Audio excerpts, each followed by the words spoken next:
Here we go. Excellent. All right. So welcome, Serena. You were the one who wanted to organize this meeting here today. So perhaps you could give a little introduction and what you guys wanted to discuss. Yeah, pardon me. Well, I'm just introducing Kaz from New Zealand, who I can see down the bottom left-hand screen. And, like Anthony, she's another one I wanted you to meet because I feel, there's a lot of synergy between certain people like Anthony had. And of course, Zev is the same, who should be on shortly, hopefully, if he gets my message, or he might be in the middle of something, but he's definitely coming because he messaged me before. And through that synergy, especially knowing now that where you're getting and you're growing and you're getting so much happening, you need those key people. I think that can help you. Kaz is from New Zealand, and she jumped on our Zoom the other morning, Saturday morning. We went for 3 hours or 3.5, something like that, and it was just absolutely amazing. Wow. And Kaz has We virtually went like that too. Kaz has already done all the stuff that we're doing with you, plus more. So I thought, it's very valuable that you guys know where she's coming from and what she has, and somehow connect the dots. I don't know. I'm a connector, so I see a connection, I connect. And yeah, absolutely. And thank you for that. Absolutely. Yeah, and again, this is where I'm always reiterating the fact that we're just one big team, all working together. We will all get there so much faster when we work as a team. We're so tired of the divide and conquer. We have better things to do. Yeah, we're not about being right. We welcome people to come and teach us. And if we can all collaborate and, like you said, bring all of our strengths together, we're all going to benefit in the end. So wonderful. It's thank you very much for joining us today. And we welcome any of your knowledge and how you could, help launch what we're trying to do here. Thanks for the invite. Actually, I'm quite stoked that I've managed to try and finally get hold of you guys. I've actually been in contact with you guys through the Divergent page, but I guess it's very difficult when you've got lots and lots of people that are constantly in contact with you, trying to get your audience. So I do really appreciate Serena's being able to coordinate together so that we can finally come together and have a chat. Sure. I guess the reason why I myself wanted to get in touch with you guys is because there is probably a little bit of history that you may not be aware of that may actually help in regards to our process. Sure. And it actually starts back in 1835 with the original treaty that was signed. Now, it's not the Treaty of Waitangi. There was actually a previous treaty between the Maori chiefs and the British colonials back in those days. And unfortunately, it was hidden for a very long time. It had been found a few years back, but they won't acknowledge it because they basically wrote up the Treaty of Waitangi. But the original treaty that was created was actually created because in those days, the Maori chiefs of New Zealand actually had sovereignty rights of the land. And that treaty that they arranged was actually for all of the world. It wasn't just a treaty for New Zealand. It was actually a treaty for the whole world that protected the sovereignty of all lands, not just the land of New Zealand. That kind of is quite a major important part of all the treaty. And the reason why it is so significant in New Zealand is because New Zealand, if you're not aware of it, we're the first in time. So we're the first ones that see the sun. Right. So, and as you know, under the Maxim rule, first in time, first in line is first in time. The first rule is first in time. So that's why New Zealand is actually quite significant, because all the rules and the regulations, all your legislations are still created out of New Zealand, and then it is incorporated out to all the other countries. So whenever there is a change in our legislation, guarantee within a short period of time, your legislation and the legislations around the world will change. We're kind of the guinea pigs, because we are the first in time. Makes sense. Yeah. So so there were a few things that I noted in your, because I managed to get the list of the 21 documents. and I looked at that list and I went, oh my God. Yeah, right? There was quite a lot in there. Yeah. Yeah. I'll just give you a bit of my background history, just to give you a bit of perspective of to where I've come from within my journey. So my my heritage is that my great grandfather was actually a chief that signed that original treaty. So I've got the Maori blood on my mother's side. So I've got that royalty heritage from that lineage, and on the other lineage is Croatian. So I've come from the Middle East as well. And my great grandfather was also the first Maori in Parliament. Was the first Maori minister of Parliament back in the early 1900s. So he was. So we've got a bit of a key as far as the legislation. And in my working career, I've been 30 years in IT, and I've worked for the Ministry of Health. I've worked in local councils, all under IT, and then I also worked for the largest law firm in New Zealand, who also dealt with property law and all that sort of stuff. So I've kind of got to understand and learn how to write up instruments, you know, what their meanings are and all of that sort of stuff. So when I looked at your list, I went, oh yeah, that makes sense, perfect sense. I not last year, sorry, the year before, 2018. I know it's going to sound really weird, but I ended up having a meditation, and I was warned back in October of 2018 that something was going to happen, that this event was about to happen. So when the event happened with the C word. yeah, I knew immediately what it was. Yeah. And so I immediately, I had already been in touch with an amazing woman by the name of Lena Poo. She is an American light worker, amazing lady, who was very focused and still is very focused on the 5G issue that we're all facing as well. And she had created the most amazing affidavit. And she has also, she's actually got a website. She was an ex-army specialist in biology. Okay. And she had done a lot of testing in blood and how the blood was affected by 5G radiation. And so she started going out around America and having talks with doctors and, you know, important official people, trying to explain to them the dangers of what 5G was all about.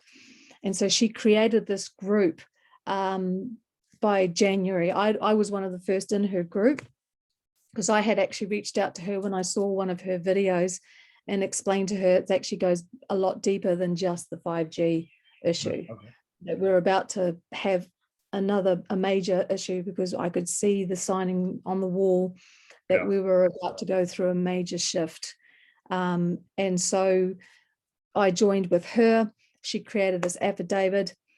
And one of the most key tools that she used was also a bill of lading.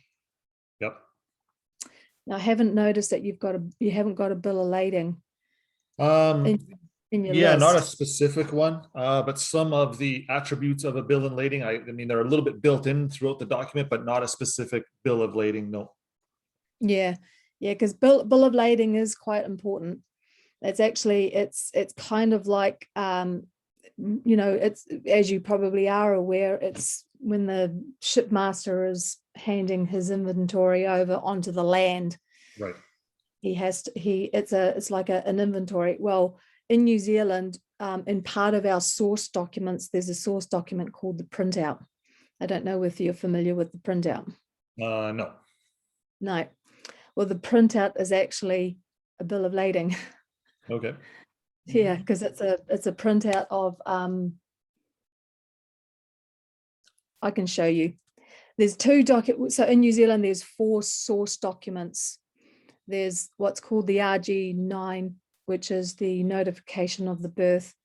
That notification basically, as you are aware, is the midwife and the doctor notifying them that a birth has just happened. Right. And all it has, it doesn't have a child's name on it. It actually just says whether it's a male and a female and the weight of the child, Right. the date that it's born, and who the mother was.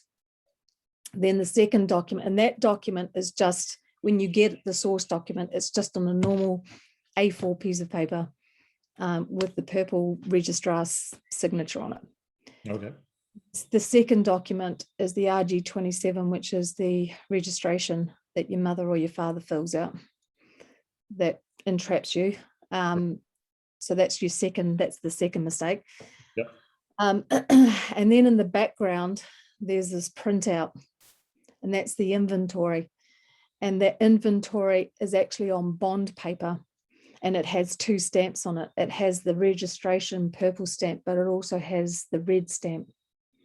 And it's the only one of all the source documents that has the red stamp on it, because Right. that is your source document or your bill of lading.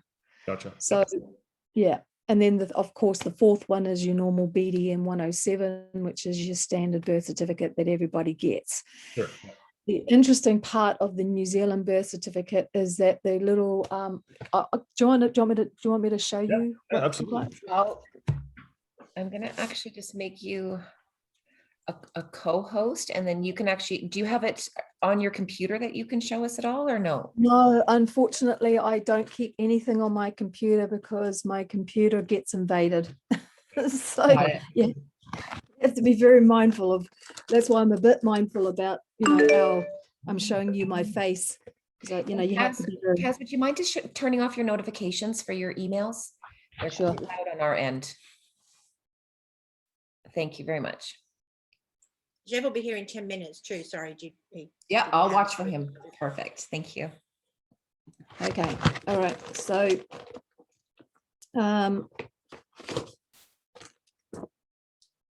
yeah. So this is the RG29. Sorry, RG9. So Okay. that's the notification of birth. Right. And as you can see, it just has the child's weight, Yeah. the day that I'm born, and my mother's name. And it just has a stamp, purple stamp, and it's on a normal A4 insignificant Okay. piece of paper. This is the second one. This is the RG27. Okay. And that is basically, that's where I get my name. See, my first and my middle name. Gotcha. Yep. Okay. But there's actually no association at all that I have a surname on that document. Right. Okay. It just has my first and middle name and then my parents' name. And then it's Oh, so no last name. no last name. No. Okay. The next one, which is your bill of lading, as I was saying, this is your this is actually on bond. Can you see it? See how it's Yeah. Yep. and see how it's like a wave? Sure. Oh, That's you under the sea. So that's the waves of the sea. And as you can see, it's got the red and the purple, and it's bond paper. Right. But Right. again, if you actually have a look, it just has my first and my middle name. It doesn't have a surname on it. Gotcha. interesting. Why would that be? That's part of the process coming. Yeah, but they can't create this document or this document without this document. Right. Yep. That's the notification of the birth. So you can't have these 2 documents without that document. In New Zealand, what the BDM are doing is they're actually denying people the original RG9. They're saying they can't find them or it was never created. So I've had to actually write back to them for a few of my people and state, then you are actually illegally, you've actually created an illegal instrument of a birth certificate if you have not got the original RG9, because the RG9 is what you need in order to create the other documents. And then voila, tends to show up. Yeah. So, and then you have, sorry, I've just, because I've done a lot of apostilled, and authenticated a lot of my documents. Yep. So just showing you standard New Zealand birth certificate, as you can see. Yep. The land is red. Yep. So that's the only living portion of that birth certificate. Correct. Yeah. Which means that you are the living land. So this mortgage is basically for land, Right. living land, or Yep. real property. Yeah. Which And document that one? Sorry. This is your BDM 107. It's your standard New Zealand birth certificate that everybody gets. yeah. Right. So when your mother registers you, this is what they send you. Sure.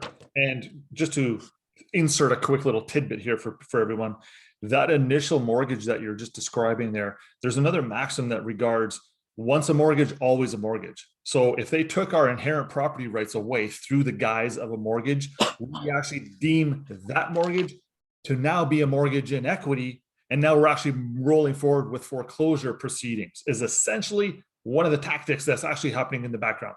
So once it's a mortgage, which is what they set up for us, we're converting it. We're actually changing the mortgagee and the mortgagor positions. And now we're foreclosing on it in equity, which is, again, this is another remedy that's not even available in the common law, but it certainly is in equity. So yeah, well, it's called equity and mortgage, which is it's a mortgage arising in equity out of the transactions of the parties without a deed or express contract for that special purpose. right. It goes on to say that when a debtor deposits the title deeds of his estate with his creditors or some other person on their behalf, which in this instance was the doctor and the midwife, without verbal communications, the deposit itself is deemed evidence of an executed agreement or contract for a mortgage for such estate. There you go. Yeah. So that's basically what it is. So now you've named your document surrender For of redemption. redemption, for surrender for redemption. Yeah. We're not actually going to be naming it that. What we're going to be naming it is equity in redemption. Because equity in redemption, which is merely a right to bring an action in the Chancery Division to redeem the estate. Right. So that's the proper name for redeeming it. The other thing that I am looking at your list is there's another one that's missing, and that's the writ of mandamus. Mandamus. Yep. Mandamus. Yep. That also, because you've got the memorandum, as you say, the memorandum is the list of instructions of what they're meant to be doing. Yeah. But a writ of mandamus or mandamus, or however you pronounce, however anybody wants to pronounce it, is actually the compelling of those instructions. Right. Right. Yeah. Right. So it's because you're compelling them to fulfill their duties. Sure. And this is where through the context of subrogation, when we're losing in the inferior tribunal level, the writ of mandamus comes from above. It literally comes from the appellate level. So it's where a superior court judge is instructing the inferior court judge in how to proceed. So fundamentally there, yeah, it does play an important component. Sure, absolutely. Yeah. So yeah, so that was kind of where I was at. And the other thing, going through the New Zealand and the Australian legislation, now we can't register digitally like you guys did. Okay. The only reason for land titles is what I'm talking about. Yeah. Unless you are a lawyer or a conveyancer. Right. Majority of people can't. But I did actually find the paper form So for in New Zealand, you have there is our office that you do land titles for is called Land Information New Zealand, or LINZ. No, okay, yep. And they on their website has the ability to download the forms No, okay. that you can fill out. Sure. And are you able to email those back in to submit them, or do you have to hard mail them? This is what I found in the legislation. Under the Land Transfer Act 2017, sorry. Subsection 33, execution of a paper instrument. A paper instrument that creates, transfers, or otherwise affects an estate or interest in land under the provisions of this act must be executed and witnessed in accordance with this act and any other enactment. It goes on to subsection 36, where it says when a paper instrument is lodged. An instrument that is lodged by being posted to a designated land registry office is treated as having been lodged. Yep. A, on the working day after the date on which it is received, and B, before any other instrument relating to the same estate or interest that is lodged on that day. Sure, sure. So part of our process is that we will fill in the form, Yeah. and we will registered mail. Yeah, because a lot of the extraordinary process type documents, whether you're going to court for a proceeding for an injunction, or if you're seeking a writ of mandamus, or if you're seeking an accounting, these are all what they call extraordinary remedies, and they actually do not like us electronically submitting the extraordinary documents. They would rather be, like you're suggesting, through the registered mail system for security purposes. I mean, it makes sense. Yeah, I agree. Yep. There's also subsection 2, which is the caveat document, which you have a caveat document. Yeah. When lodged by being posted to a designated land registry office is treated as having been lodged after an instrument lodged in the same manner on the same day. Right. So and interesting enough, I'll just see if I can find it for you. Just give me 2 seconds.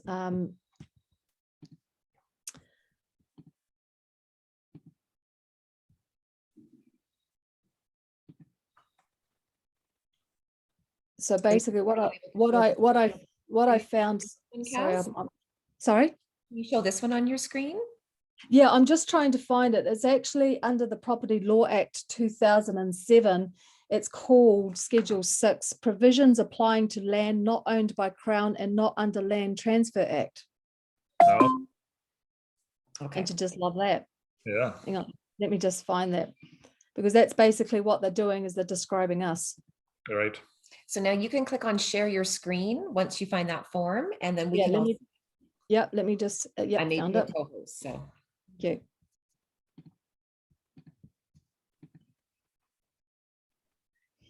Okay, so here it is here. And what I love about this is that it actually tells you how to write it out, how the formula in which Perfect. they will accept. Yep.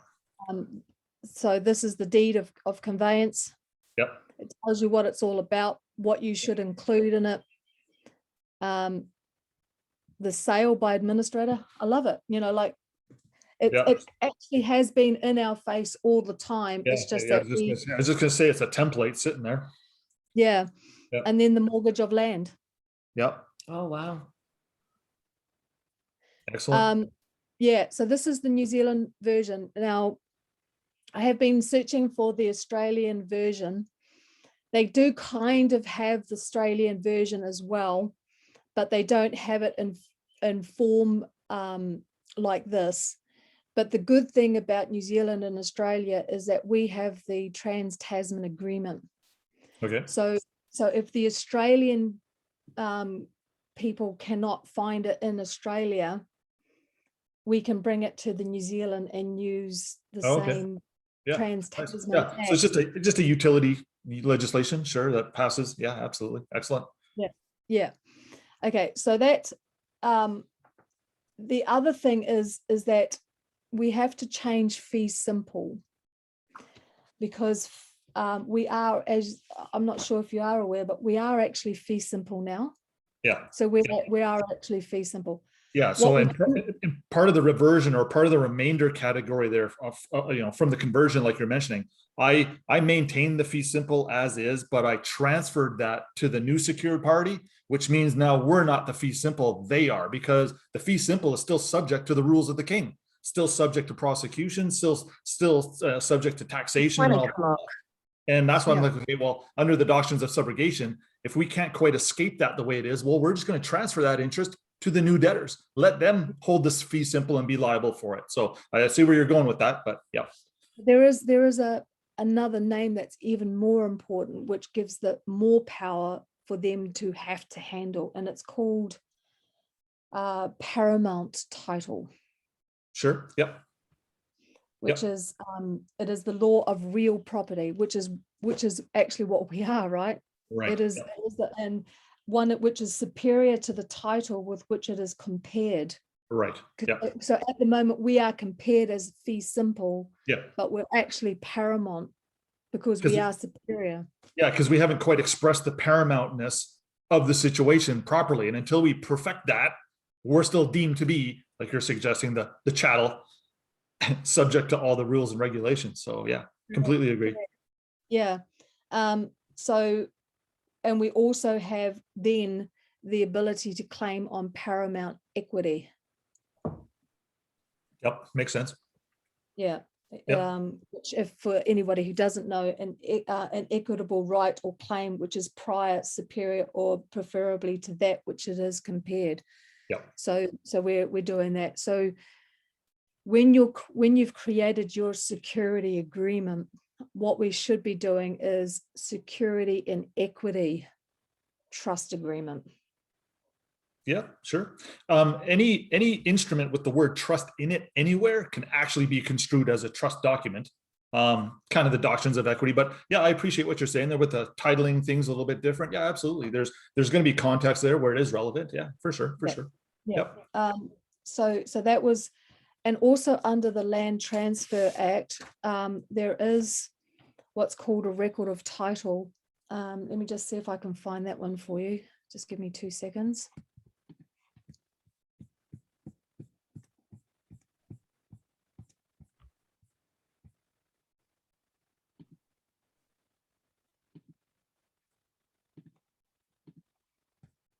I've got so many frigging windows open now, it's not even funny. I know that feeling well. It's just that I keep them all here because I'm working through them. So it's like, oh my gosh. Yeah, I sort of have that problem as well. Yeah, welcome to our world, right? Yeah, no kidding. Yeah. Okay, so this is the record of title. It's basically telling you step by step what it must comprise of. Right. So when we're creating our letter of title, they've actually given us what needs to be done. Sure. Now, I found it interesting under this Unit Titles Act 2010, which is the stratum, because I'd always believed that the stratum was, layers of land. Sure. But if you go back through the Old English, stratum also means the layers of the skin. Okay. Interesting. So, yeah, so if you actually have a look at stratum in the Unit Titles Act, when you're doing the description part of your land title, you can call it the stratum estate. Gotcha. Yep. Because we're talking about the land of the layers of the skin. Wow. Yeah. Interesting. Yeah, there's so much. Actually, you know what? Don't scroll up there for a second, if you don't mind, Kaz. When I was mentioning in the earlier Zoom meeting this morning with the people from Israel, I was talking about, they were saying, how long does this process typically take? And I was like, okay, well, it's typically going to be around the 40-day mark, because they actually have to take 30 days of the 40 to post an ad in the Gazette. Number 12E, a proclamation or notice published in the Gazette. That's a 30-day process and registered under this act, blah, blah, blah. So that's a perfect segue to answer what I was alluding to earlier this morning. Yep. There it is right there. Yep. Yeah, exactly. It's the old hear ye, town crier, which It is has to be which is- posted. Yeah, for sure. it has to be posted. Yeah. So under the Title Act, there is one of the rules that they have is that you have to also include a tax statement, Right. right? Yeah. But under the under the Land Transfer Act 2017, there is a tax statement that you have to include whenever you're doing a land title or a land transfer or anything like that. Sure. But there is an exception. And the exception is stating that there is a non-notifiable transfer. Right? Yeah. And I went, That sounds like that sounds right there. That sounds like an unregistered equitable claim on the surface right there. bingo. Yes. That's exactly what it is. So I went and had a look at those acts, those two acts. Right.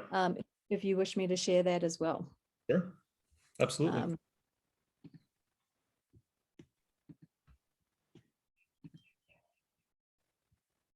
Okay.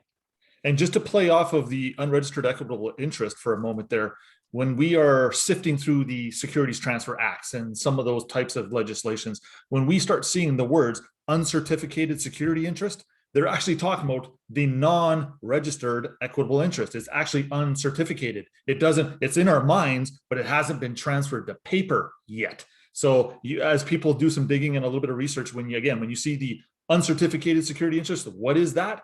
Well, there you go. It's part of what we're They're not suggesting. actually, New Zealand and Australia are not going to find those wordings. Oh, really? Darren. Oh, wow. Okay. Our wording is perfected and non-perfected. Oh, okay. Yeah, there you go. Yep. Same thing for sure. So we have to, because I went searching for that particular thing and I went, can't bloody find it. Oh, actually, Yeah. that's what it is.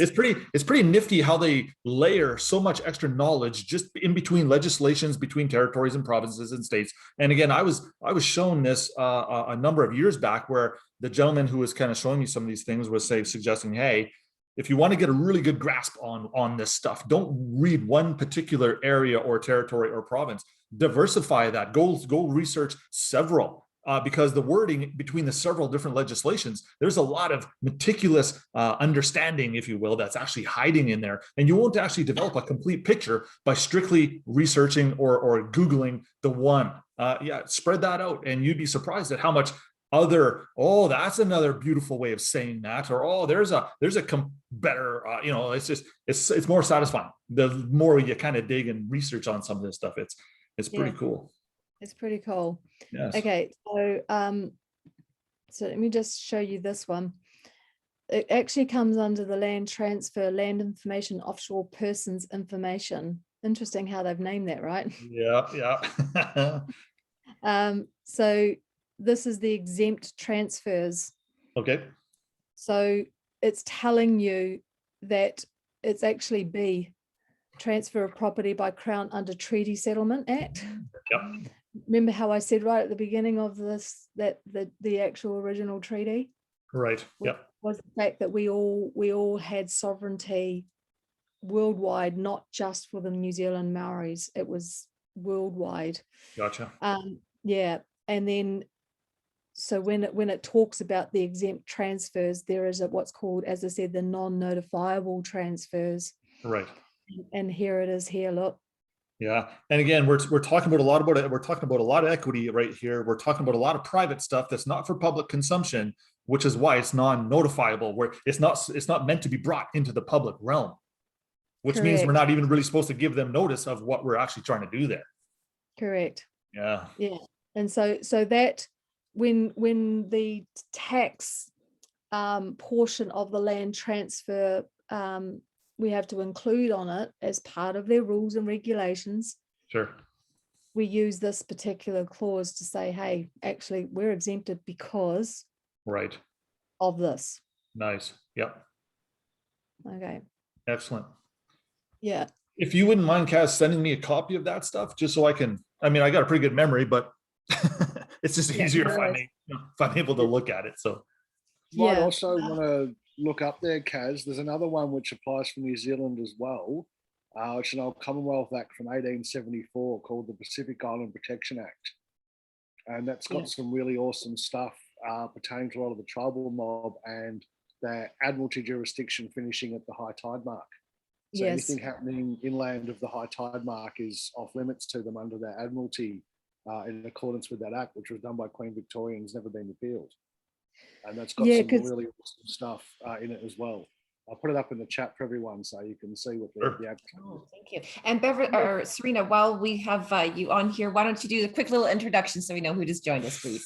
I was just thinking about that too while we just took a breather then. So this is Zev from Queensland. You're in Queensland, aren't you? I'm in Melbourne at the moment, but northern New South Wales is where I reside. You're close. Yeah, and as I sort of said before, like Zev is one of the big gurus in our CLC groups that we have Tuesday and Thursday night. He spends a lot of time at the moment helping people with court cases and stuff. So that's probably why he's in Melbourne and he's always busy. He's always perfecting documents, affidavits. And I think the one thing that he's going to be talking to you about is the secured parties document. Is that correct, Zev? Yeah, I wanted to speak with you guys a bit more directly. And look, thank you for getting us on a smaller one without huge numbers, so we can actually talk. Go through. I know when you guys have the bigger Zooms, just get slammed with questions. Yeah, I know. I think this is the team, isn't it, Jody? Yeah. This is the team, isn't it, or something? Not just a chit chat. There's select people that are in here. Of course, we got some of our team, which is Anthony and Kim in here. Beverly's on. We're going to answer some questions after for her. But yes, this is exclusively pretty much to hear from the two people that are talking right now. So absolutely. Well, look, Anthony's been helping me in the last, say, month or so. Anthony's given me a massive amount of help to redo all the UCC forms and paperwork. Oh, perfect. Okay. Commercial code filing. And I just wanted to really pick your brains, guys, and the others on here, obviously quite knowledgeable and a bit of experience at this, as to how separate or how aligned the secured party creditor style stuff, which I'm reasonably savvy with the Uniform Commercial Code and USC codes and filings. Yep. I've helped Anthony, as I said, Anthony's helped me redo a lot of the paperwork. He's got a great head for this stuff, so I'm stoked to see him on here. Just to see how the differencing between maybe, I don't know how familiar you guys are with, say, some of the paperwork that I've done in the past, where I've taken full ownership of the straw man. I know what you guys are doing. I've done a fair bit of reading up on the divergent process with surrendering the title. Sure. I think a brilliant way of doing it.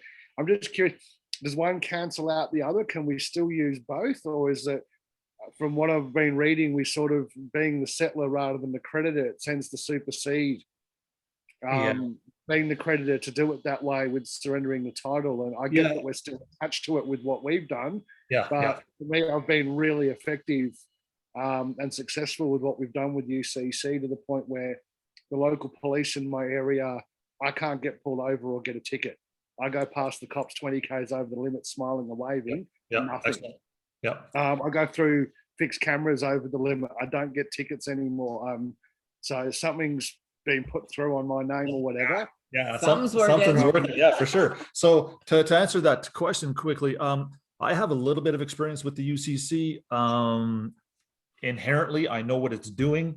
The cool thing is that's almost like an overseeing layer, which is why it's called uniform. It will actually apply literally globally.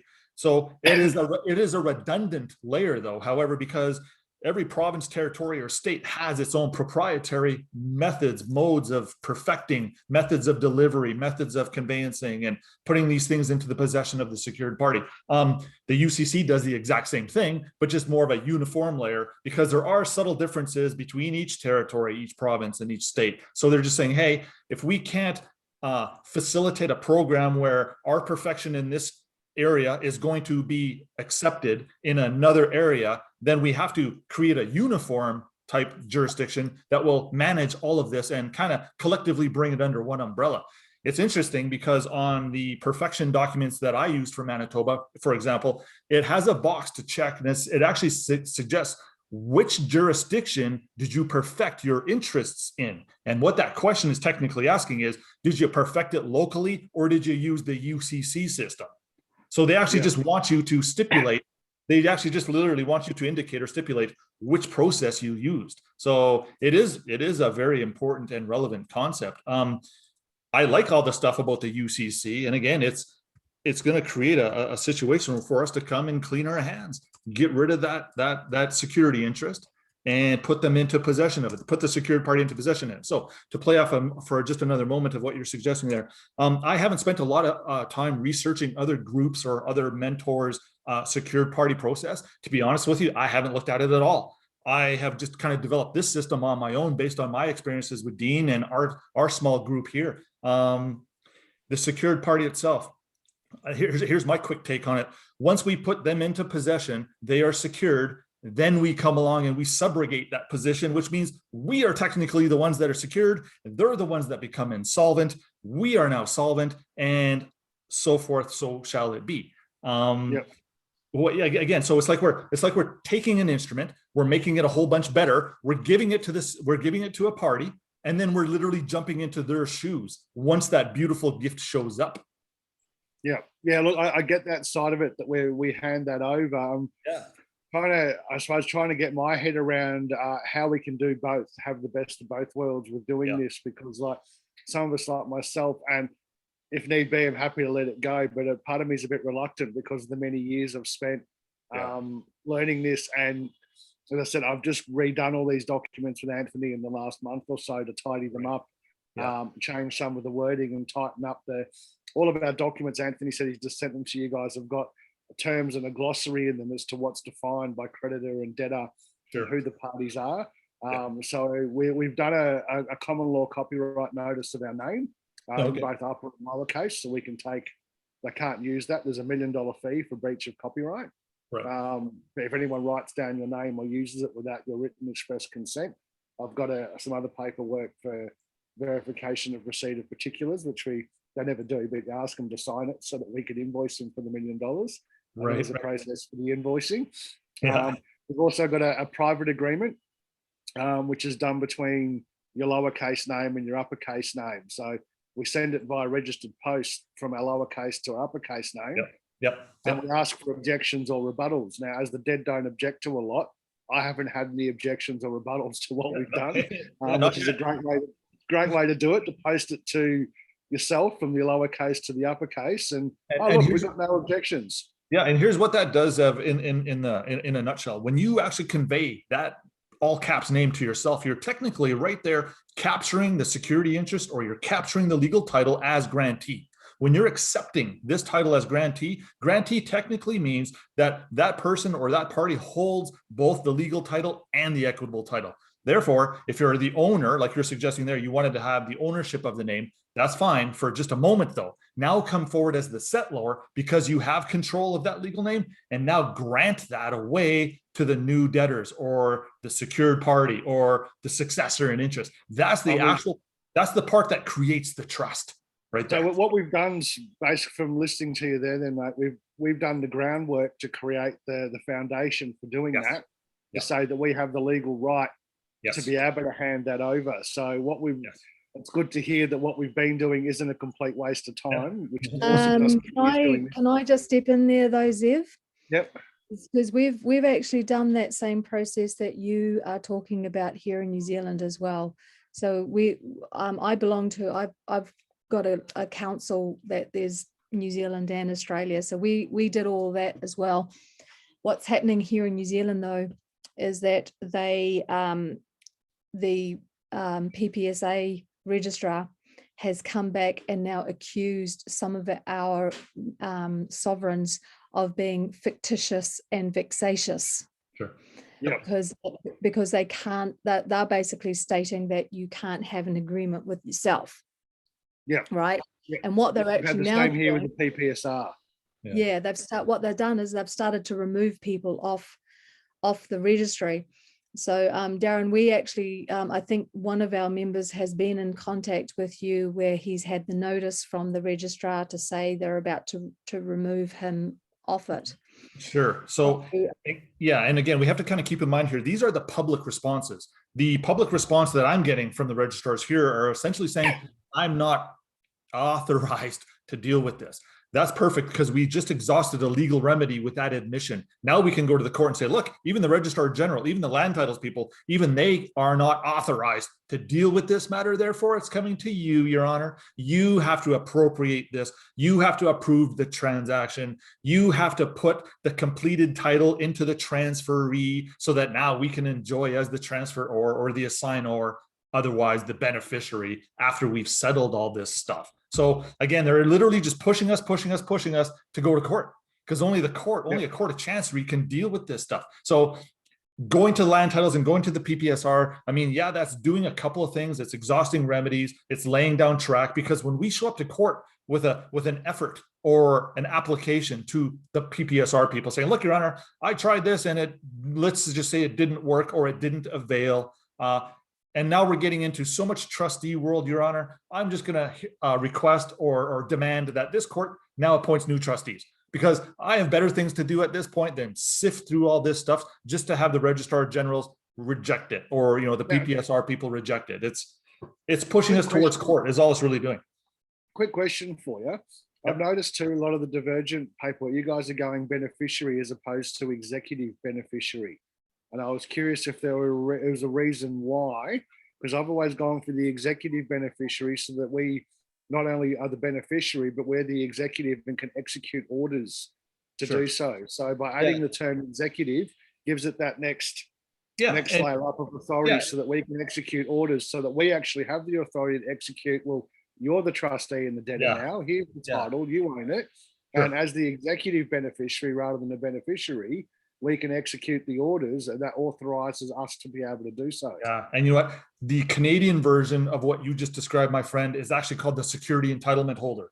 Once you're the security entitlement holder, which is actually very similar to an executive beneficiary, you have now the ability or the power to appropriate orders, directions, instructions, demands. Exact same thing, just different phraseology to accomplish it. I think this is what a lot of us in Australia are trying to get our heads around, is how to adapt it. And make it bulletproof here. So I've been looking through some of the docs to see, not that I'm questioning, don't take this the wrong way, I'm not questioning or doubting, because I think what you guys are doing is brilliant. And it's a different take on things that some of us have been doing this for many a year to see. I'm trying to find holes in it, because if we can find holes in the wording or grammar or the layout, if one of us can see a hole in it, then some bastard on the other end of the system here might be able to see that same hole. So we're trying to find the holes to plug them so that there aren't any. Yeah, and that's one of the reasons why we chose to post all this stuff for the world, so that contributors like yourselves can look at what we're doing and go, let's just tweak this, or let's just move this here, or let's delete that and let's add this. We're all about the collective, the team effort, and it's actually happening. Because one of the things I've actually had the privilege of working with a sovereign who has got out of the system as well. Not only is he out of the system, he actually got the letter from the Vatican. He's had the letter from the Queen, letter from the Privy Council, and he's been invited to stand on the United Nations panel. So he's pretty much up there.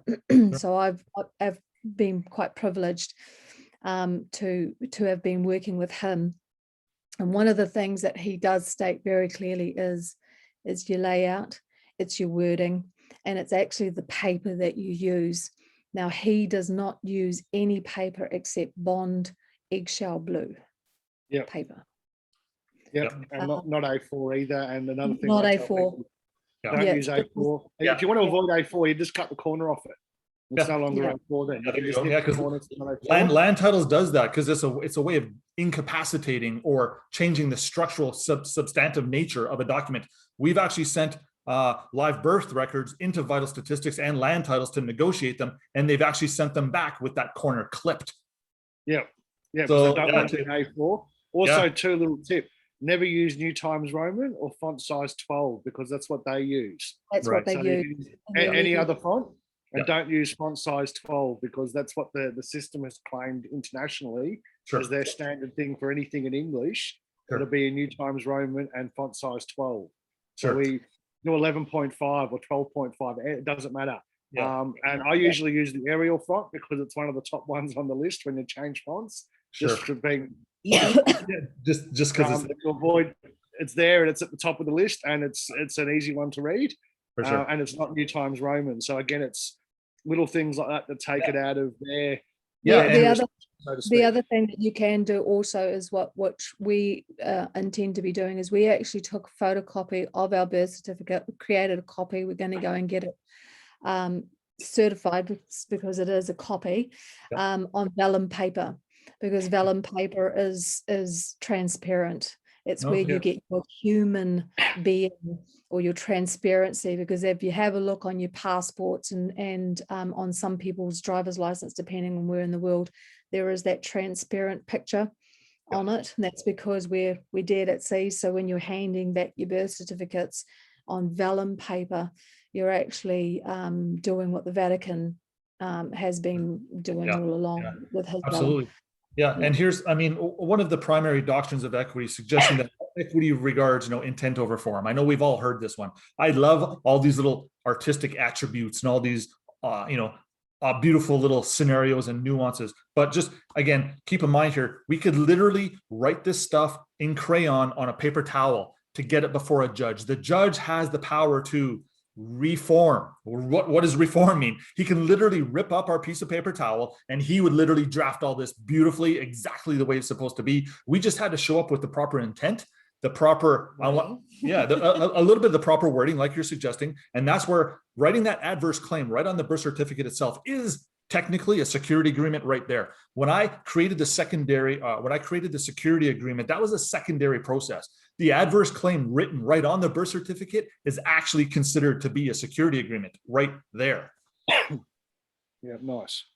The other portion of that, sorry, going back to the land title and, some of the key things that we're going to be including is under Form 38, under the land transfer or the LINs of New Zealand, there is a form called caveat against application for record of title based on adverse possession. Beautiful. I think we're going to use that one. For you guys too, another question. There's a guy from New Zealand who's now moved to northern New South Wales up my way, calls himself Crown Nelson. Now, I don't know if you guys have done much work with him, but the stuff he's doing with the claiming of being Crown. Now, I've seen his driver's license. His driver's license has no name on it. It just says Crown. That's the only identifying thing on his license. Now, wow, that's pretty cool. In the Commonwealth nations, a lot of our legislative instruments, which are, of course, only for commercial corporate entities, not for we the living, it says usually in the introduction or in the short title of the acts, there'll be a section there that says this act binds the Crown and or this act binds the Commonwealth. Now, for the Commonwealth nations, especially here in Australia, we got this awesome act they put through in 1890 called the 1890 Partnership Act. Now, in accordance with the 1890 Partnership Act, any of us born in a Commonwealth nation are individual shareholders of the Commonwealth. Right. So when it says in the act, this act binds the Commonwealth, if you know how to word that properly, that act is now bound to us as we the living as shareholders. But it's not, because we the living are the equity, technically it's bound to the all caps name. That's right. There's a way to screw with that and have a play with it and still claim those shareholder benefits to be able to utilize the fact that it binds the Commonwealth, therefore it's bound to us. Correct. Now, with what you guys are doing, it's bound to that name, which we are, of course, the beneficiary of, and the beneficiary receives the benefits of the shares. That's right. So we can still utilize that in order to claim that. Now, with what Nelson and his Crown mob are doing, where they just go in the court and who are you? Or, I'm Crown. Oh, we're looking for John Smith. Yeah, I'm Crown. I'm here as the authorised representative to represent, myself to the court as Crown, and the act you're referring to binds the Crown. Therefore, you're bound to me, and you can make your own orders that way. Now, with what Kaz has been reading out for the stuff in New Zealand there, with the references to Crown and all, to be able to try and explain to you guys. What I've been doing for many years is learning a lot, not just on common law, but on trust law, contract law, Crown, Commonwealth, Admiralty, all of it.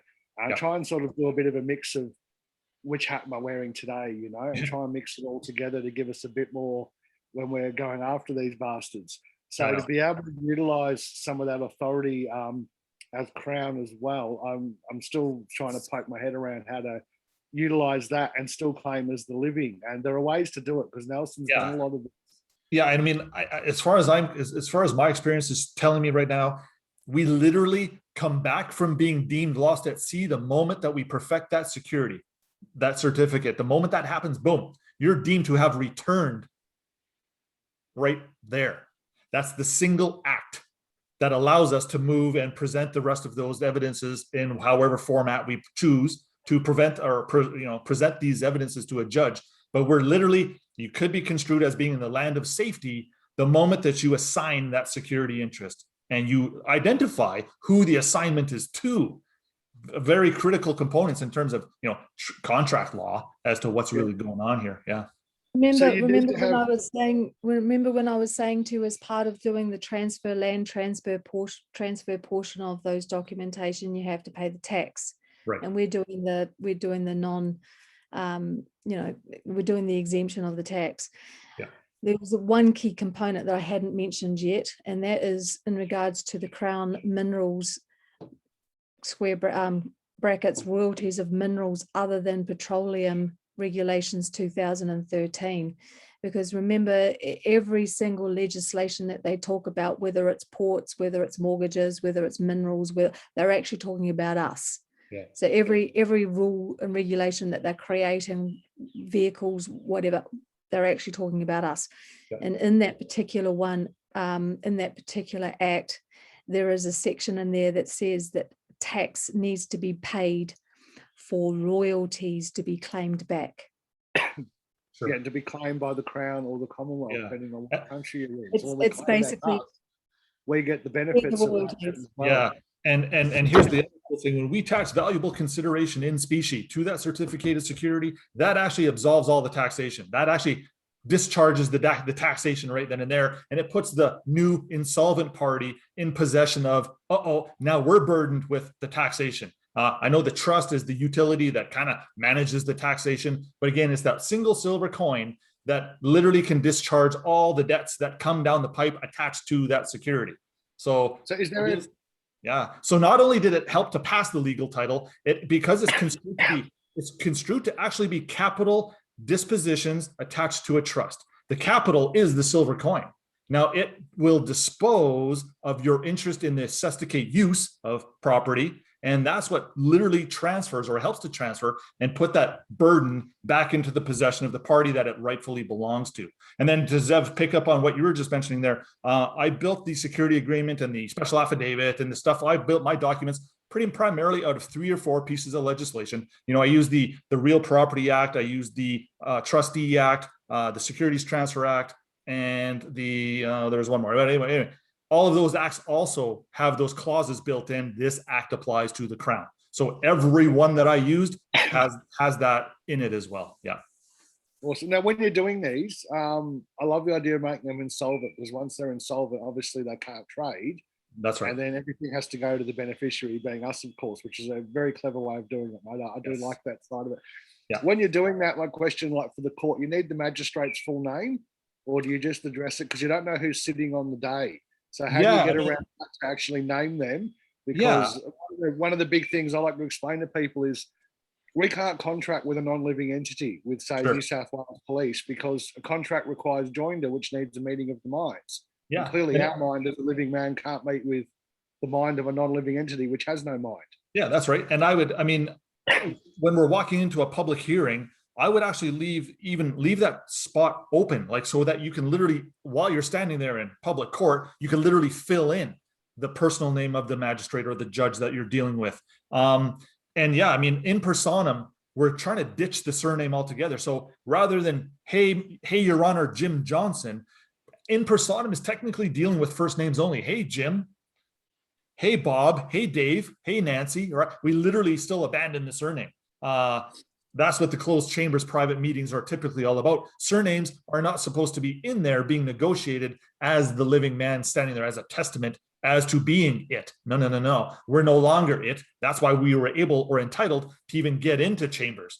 Again, this kind of falls back onto the clean hands doctrine, which kind of subsides, or it kind of subscribes itself when we attach that little blurb to that certificate, attach that silver coin. that's the Latin maxim of law about coming into equity with clean hands, and only Yes. those who come in with clean hands. I can't remember it in Latin exactly, but I know the one you're Yes. talking about. Yes, That's he who what you're seeks using equity, for that? he who seeks equity must come in with clean, without, it actually says without unclean. So that's the double negative that's always confusing the public. Equity in the public will always act in the negative to hide it from the public, because he who seeks equity must not have unclean hands. Like, well, that doesn't even make sense. So see how it just kind of confuses the public? It's literally saying, come into equity with clean hands.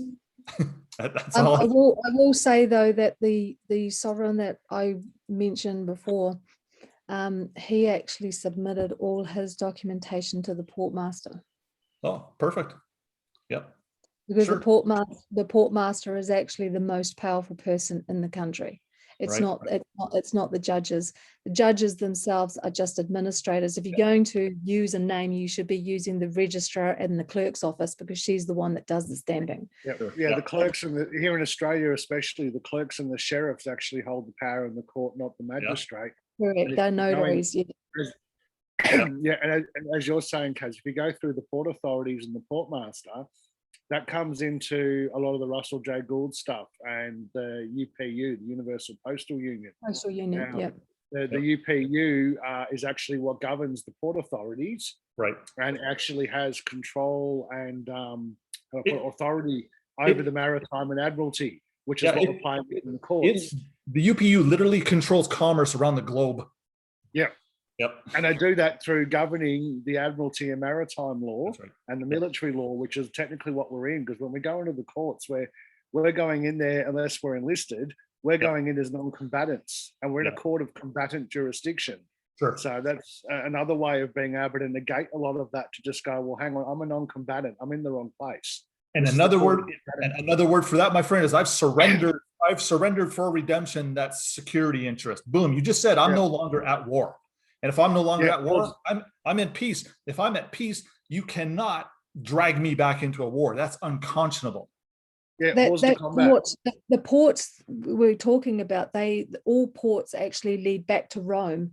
Yeah. And if you go into the Vatican, where the Vatican actually, with the keyhole and the five, those are actually all the ports coming back to the main port, and that main port is the key of the whore, because they consider us all whores and bastards, of not God per se. Yeah. So Yeah. that's why it's so important that the portmaster is the most powerful person, because he is actually the direct communication with the Vatican, Sure. which Again, is where all these documents should be going. yeah, for as sure. well. And to sort of play off that one again as well. I mean, I remember reading some article about they offered Benjamin Franklin the presidency, and he turned it down and said, "No, I want to be the postmaster general." So Yeah, exactly. very similar in regard to the Port Authority, but he said, "No, I don't want to be president." Yeah, so again, there's some. Actually, I have a postmaster general stamp, a self-inking stamp I've had made up for myself. So all my documents I hit with the postmaster general stamp, and I've only been questioned on it a couple of times, and they've said, "Are you a postmaster?" And I've gone, "No, I'm the postmaster of my own vessel, being that of my own body, and I'm the postmaster of my own documents. Therefore, I am a postmaster general, just not in your system. I'm Right. my own postmaster general." Now, a friend of mine who's works directly with Russell J. Gould and is a federal postmaster recognised by the UPU, she's always staring me saying, "You can't use that stamp. You haven't been." And I've explained to her, no, I'm the postmaster general of this vessel, being that of my own body. And Sure. when you go into court, you're entering their vessel, which they're claiming is a court. So Right. my claim is, well, this vessel being my body is my court. Yep. So I don't use JPs anymore, Justice of the Peace. I have Okay. a stamp that says certified true copy, registrar and date. And I autograph it. I do the right thumbprint on it and sign and date through it as Nice. my own registrar. I actually Everything- have a stamp, office of Escobar. Oh, okay. Okay, yep. So these little stamps are pretty handy stuff too. And when I've been questioned on it, they've gone, "Who's the registrar?" I said, "Me." I said, "But registrar has to be for a court." I said, "Yeah, this vessel is my court, just as when I enter your court, that's your vessel. This is my court, which I'm the registrar of, and I've certified it as a true copy Sure. by my own authority." And no one's been able to get around that one on me And- as yet so far. Something so simple as a stamp. Yeah. Okay. So to expand on that just a little bit, when you guys are going to get your registered mail stickers, go get a bundle of 100 stickers at a time. Why? Because that bundle of 100 actually comes with its own docket number. There's your private court. You're subscribing registered mail numbers, or actually account numbers or court file numbers potentially on the private side.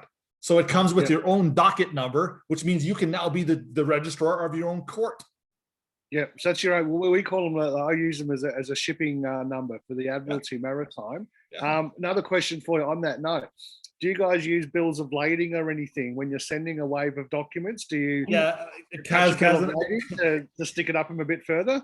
Yeah, Kaz, us and Kaz went through that just before you got onto the Zoom here. I wasn't technically incorporating the bill of lading into my documentation, but again, this is something that may be addressed while you're in chambers in front of the judge. You could literally said, yeah, Your Honor, and by the way, I didn't have time to create a bill of lading, so if you don't mind doing that, thank you.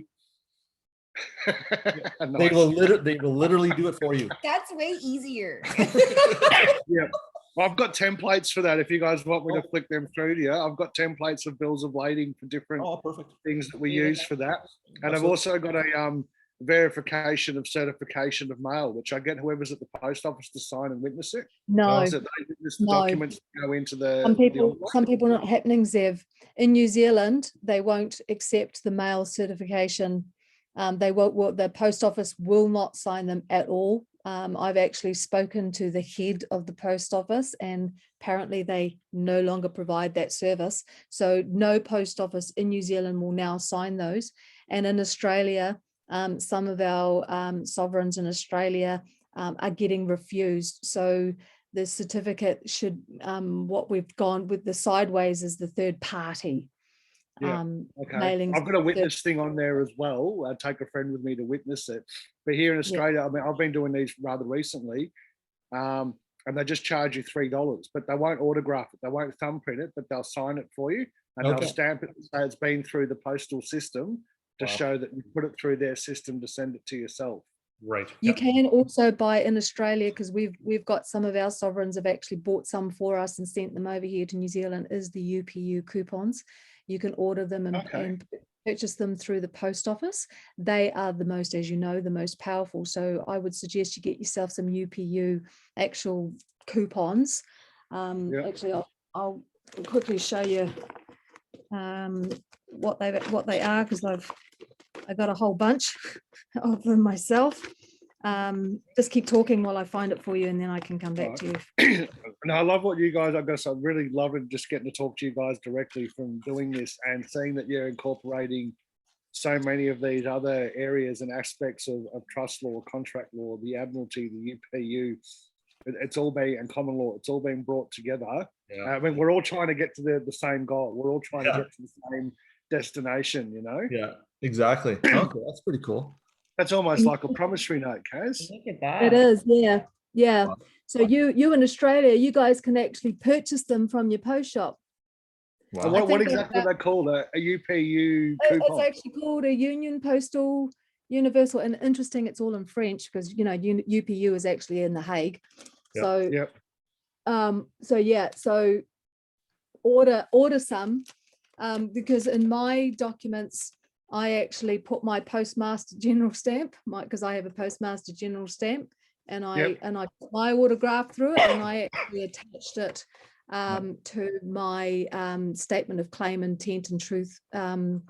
Statement of truth, intent and claim of right. So I attached one of these and sent it off to the CEO of our government. Oh wow.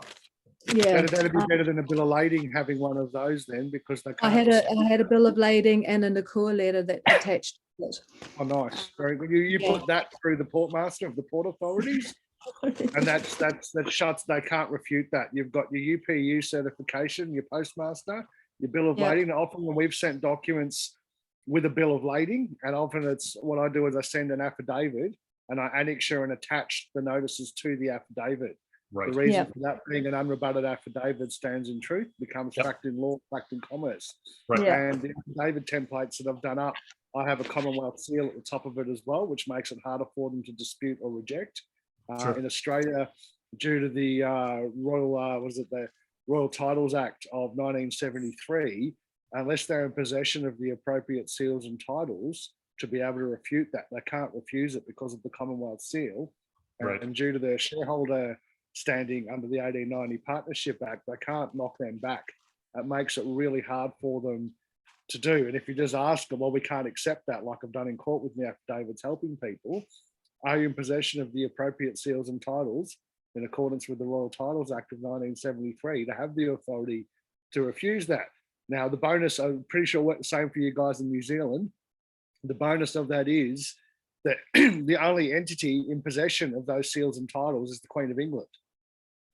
So no one else has the authority to reject that stuff. So it's a very handy way of just checkmating them by putting some crafty seals and stamps. And the affidavit that I've drawn up separates us from the straw man. There's a lot of, I'll send you through a copy. I think Anthony's got one. If he's got your email, he can flick that through to you. Okay. That's got the Yes. list of, you guys want to edit that or change it, feel free. It's a template, it's editable, it's in Word format. Oh, excellent. Oh, And wonderful. do what you I like think with it. Anthony forwarded. We perfected an instrument just recently that went to court for one of our sovereigns' son. Her son got pulled up, and we used the stamp process on the court documents. And basically, when he went into court, he got ushered over to the lawyer's table. He didn't go get put in the docks. And basically the judge said to him, you know, what can I do with this documentation? You've taken it out of my jurisdiction.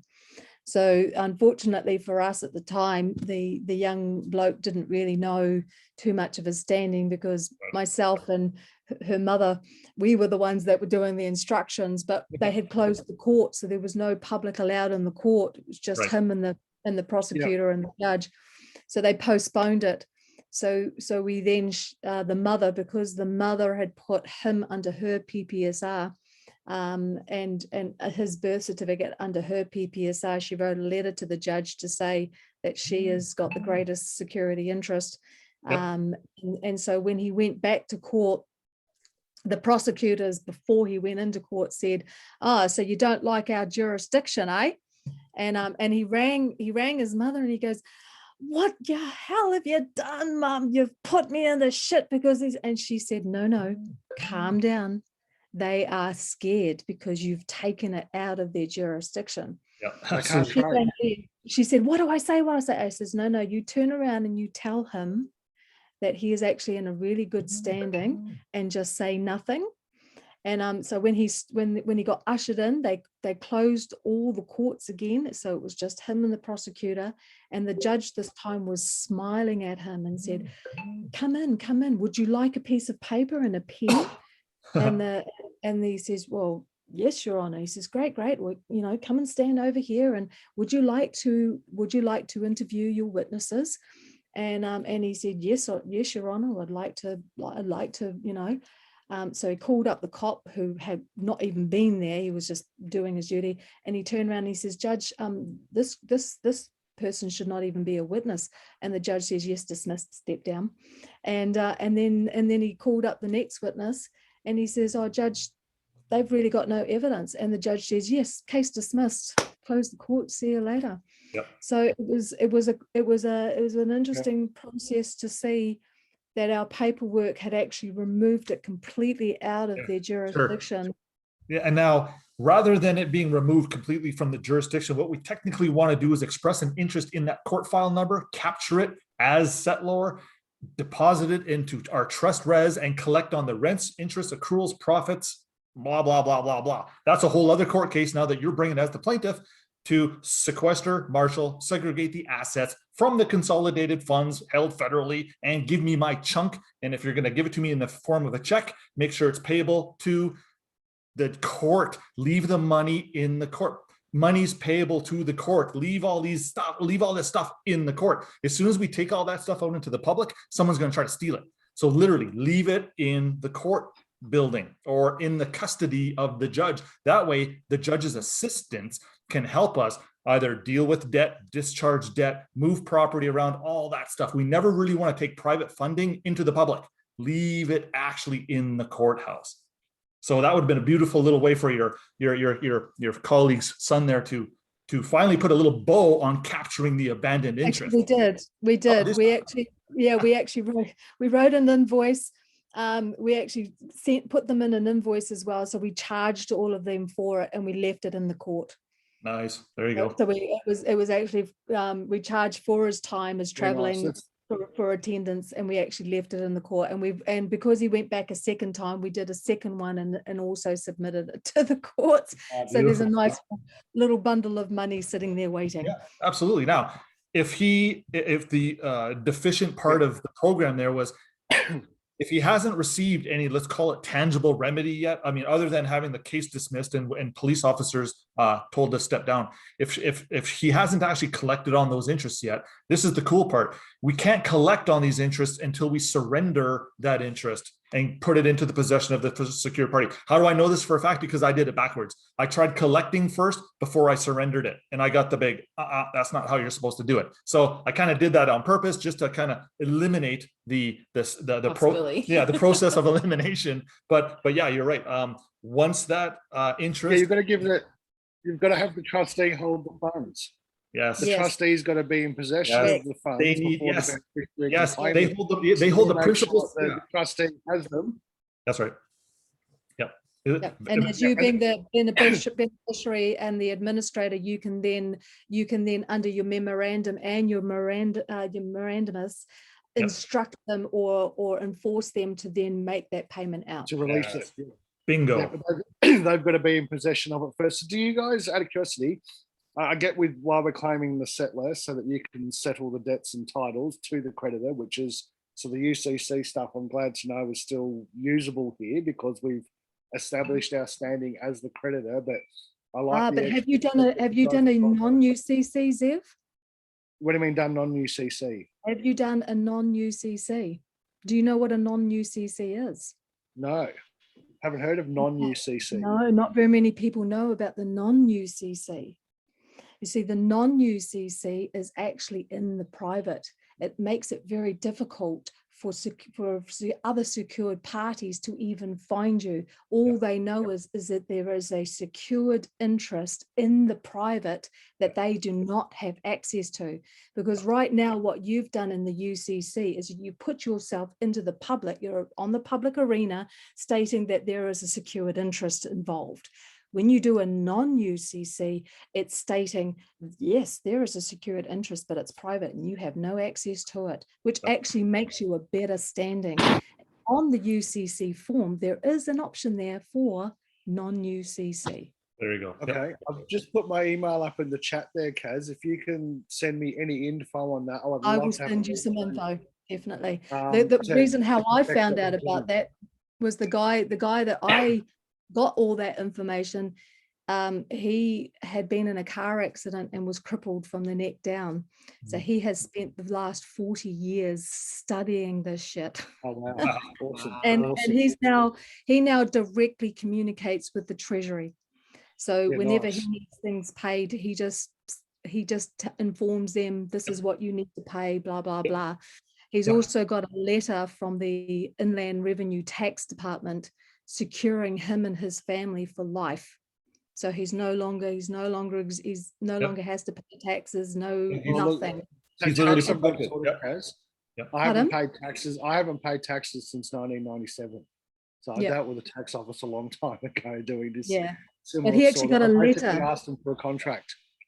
And when they didn't have one, I was like, sweet. I actually got the tax office to send me a letter stating I was exempt because they couldn't provide any evidence or proof of their claims. I did this 20 odd years ago. I haven't It paid wasn't a tax letter of office. exemption though. This was a letter of protection. Nice. That's even Yeah. So better. they wrote him a letter of protection, not an exemption. Yeah, there's literally a certificate, like a clearance certificate that they actually will issue that essentially is suggesting, yeah, you're cleared from obligation. Yep. Beautiful. Yeah. Yeah. So he did the UCC. So he did the non-UCC and then went ahead and did the non-UCC 3 Okay. because the 3 is what seals the deal. And that's when they will then hand you the platinum card. Wow. Yeah, nice. Very nice. Yeah. We're so close. It's, we can taste it. I love it. There's all these different angles, all heading for the same destination. same And a lot of us purpose, who've been doing this for many a year are starting to get a little bit closer on how to actually attain this through different claims, standing, paperwork, documents, where and how to file them. Yeah. And as always, great to get some new information, because Sure. I personally, 20, 25 years have been doing a lot of this sort of stuff. And in the last 12 months since the lockdown, we've all had a lot more time to do some homework. It's been great. Yay for COVID, you know. It's been really good that we've all been out, and a lot more time on Zoom speaking with people like yourselves to exchange ideas and information and go, I hadn't done that step, I've done this. And the friends are like, oh, we haven't done that. So we've, you know, put it together, and the sharing of knowledge and information the last 12 months or so has been phenomenal for a lot of us who have been doing this for a number of years to see some different angles and tricks of the trade to help move forward on this. So just awesome stuff, guys. It's I mean, hearing about all this today. Yeah, Awesome. we have so much substance now. We have so much volume. We have so much collaboration now. Again, we're going to rely on, you know, gentlemen like Anthony here and Kaz that have, you know, incredible attributes for helping us manage and dispense the knowledge in the most efficient mode possible, in the, you know, most non-overwhelming form as possible. And yeah, again, we're looking very, you know, very much forward to developing this stuff and pushing this thing to where it was ultimately going to go anyway. And Kim and Serena. Yeah, absolutely. Yeah, the team, right? The teams that we're building are, you know, it's beyond reproach. Really, it's just incredible. The other thing, the last thing that I wanted to talk to you about was the fact that, as I said to you earlier, we've actually created a council, because one of the things that once we remove ourselves out of the system, because we're in a corporation system, the legislation and bills and acts, as we know, is just part of the HR policies, right? It's all part of their policies. So when we created a council, what we've actually created is a constitution and a proclamation. Right. So that in itself then means that if they need to deal with us, we already have our own constitution, and so therefore they step into our jurisdiction, our constitution. And as a matter of fact, Parliament will actually cut you your own private member's legislative bill. They'll actually develop legislation just for us. You just have to submit it. We've been working, I work a lot with a lot of our original sovereign tribal people here in Australia. And there's a few of the mobs and tribes that, with our maxims of law, and the very first maxim of law being first in time, first in law.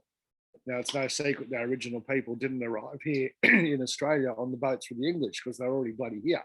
They already had tribal law and a tribal governance system set up here. So I've been working with a couple of different mobs around the country to help them set up their own tribal council, to form their own tribal government.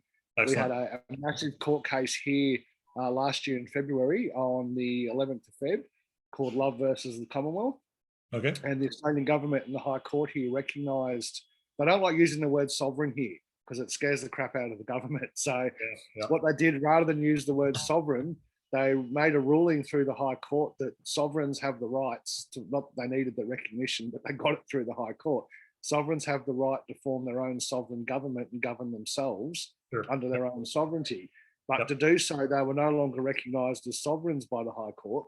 They were now recognised as non-alien, non-citizen. So they weren't alien to the land, but they weren't citizens. They weren't a citizen of the ship. Hence citizenship, they weren't part of the Admiralty either. So they've gone with the term non-alien, non-citizen to recognise that sovereignty. So we're kind of utilising that with a couple of different mobs here in Australia to help some of the tribes get their council together to form their own tribal government on their own tribal lands, where they're completely separate of everything. And then I've said to a few of the guys, look, once you guys have got up and running, then we can do a lot of your UCC, this divergent and changing titles and all, to put that back into the hands of the people and the tribes to be able to have that autonomous government where you actually own everything as well on paper, properly recognised by their bullshit system at the same time. Because there's a couple of things that they can also do in that, Zev, is because there's a lot of people in, well, not a lot, but there's a few people in America that have also become non-citizen, alien, and they've removed themselves from the jurisdiction. They've done what's called an active state. So that's a reaffirming of character. So that's one thing. They can also, you can then do what's called a commercial security agreement, which then enables you, if you choose to, still work within the commercial world, but you have a greater authority in doing so. So you're still in the private, but you then also have the ability to be able to work in the commercial world or make money or do whatever you want. Because we had a problem where there was a guy in New Zealand who went through this process that we went through, got himself completely out of the system, but he can't even have a bank account anymore. Yeah. Wow. Yeah, you got to be able to have a foot in both worlds as you need and when you need. That's Yeah, absolutely. Yeah. It's 2 o'clock. Yeah, that's Yeah, right. and from our experience, once that certificate is in the possession of the secured party or the successor in interest, if you will, those are, if you want to call it, the grounds that a bank is looking for so that they can set up special accounts for set-off. The set-off accounts are equitable doctrine in nature, and all that's suggesting is, hey, at the end of midnight or at the end of every banking day, they're going to literally set off or zero that account. So regardless of what you spent today with your platinum card at midnight or 2 minutes after midnight, that balance actually gets zeroed and you get to start again the next day. Is that like a line of credit though? Like where you don't have to have liquid cash, like you're saying, I went and bought $100,000 worth of equipment. And then at midnight. Yeah, zero. Yeah, they have to balance the ledger and it would be balanced out of your trust because they have to balance it against your secured interest as the creditor, settler, the grantee, all the rest of it there. By their own banking, because it's so fraudulent, Anthony, they have to do that to balance their own books. And the only way they can do that is to access the trust. So we can't access it, but they can on our behalf.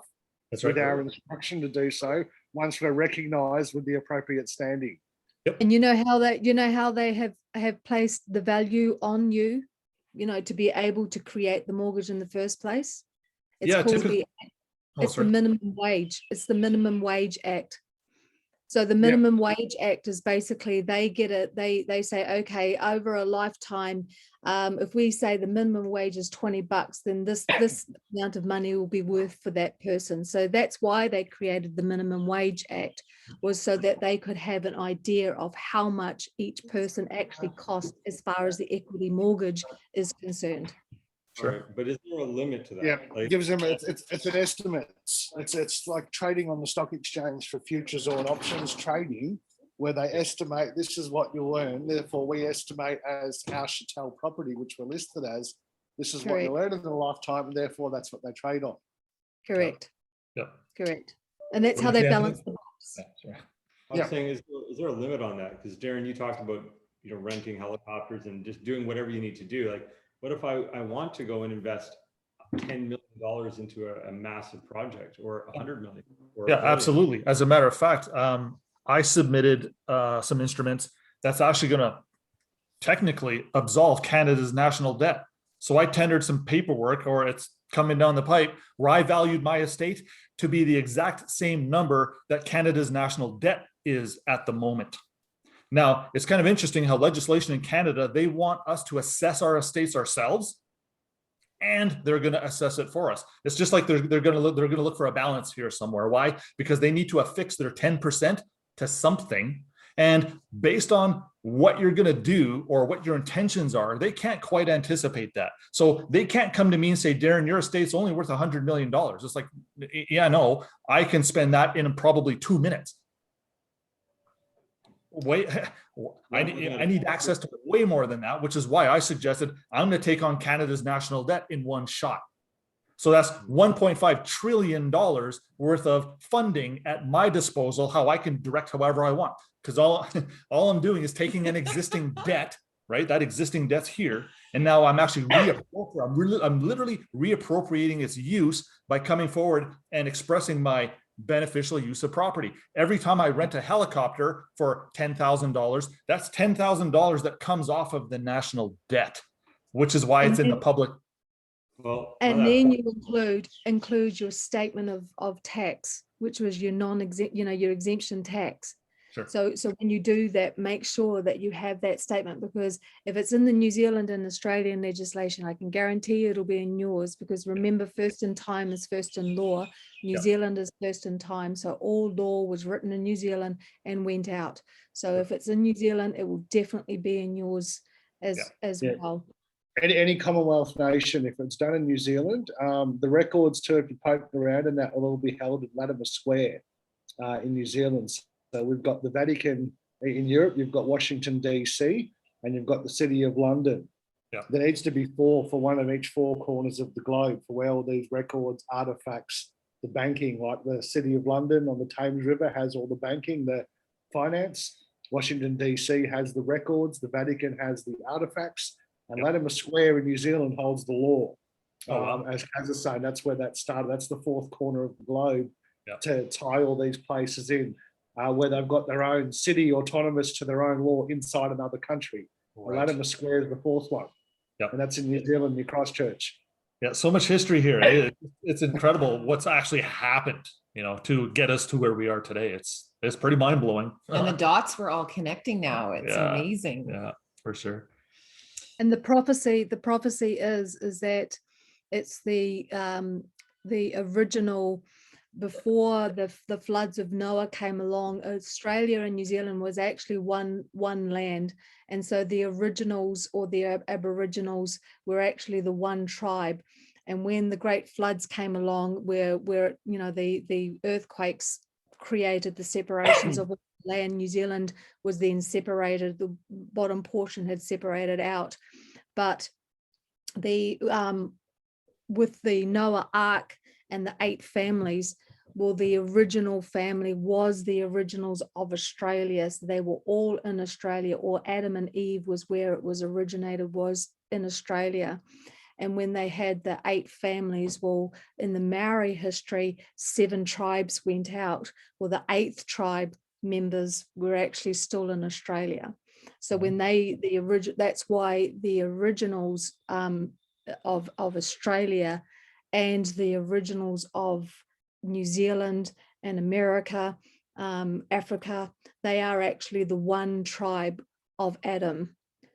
And that's why they have such a standing, and that's why there's such a diversion in regards to the originals of all countries, because they actually have the original bloodline of Adam. Yep. That's why they try and, they constantly, subrogate these people. Yeah, for sure. Wow. Yeah, there's lots of bedtime stories hiding in here. That's for sure. Yeah, we can start a book of Edward. I know.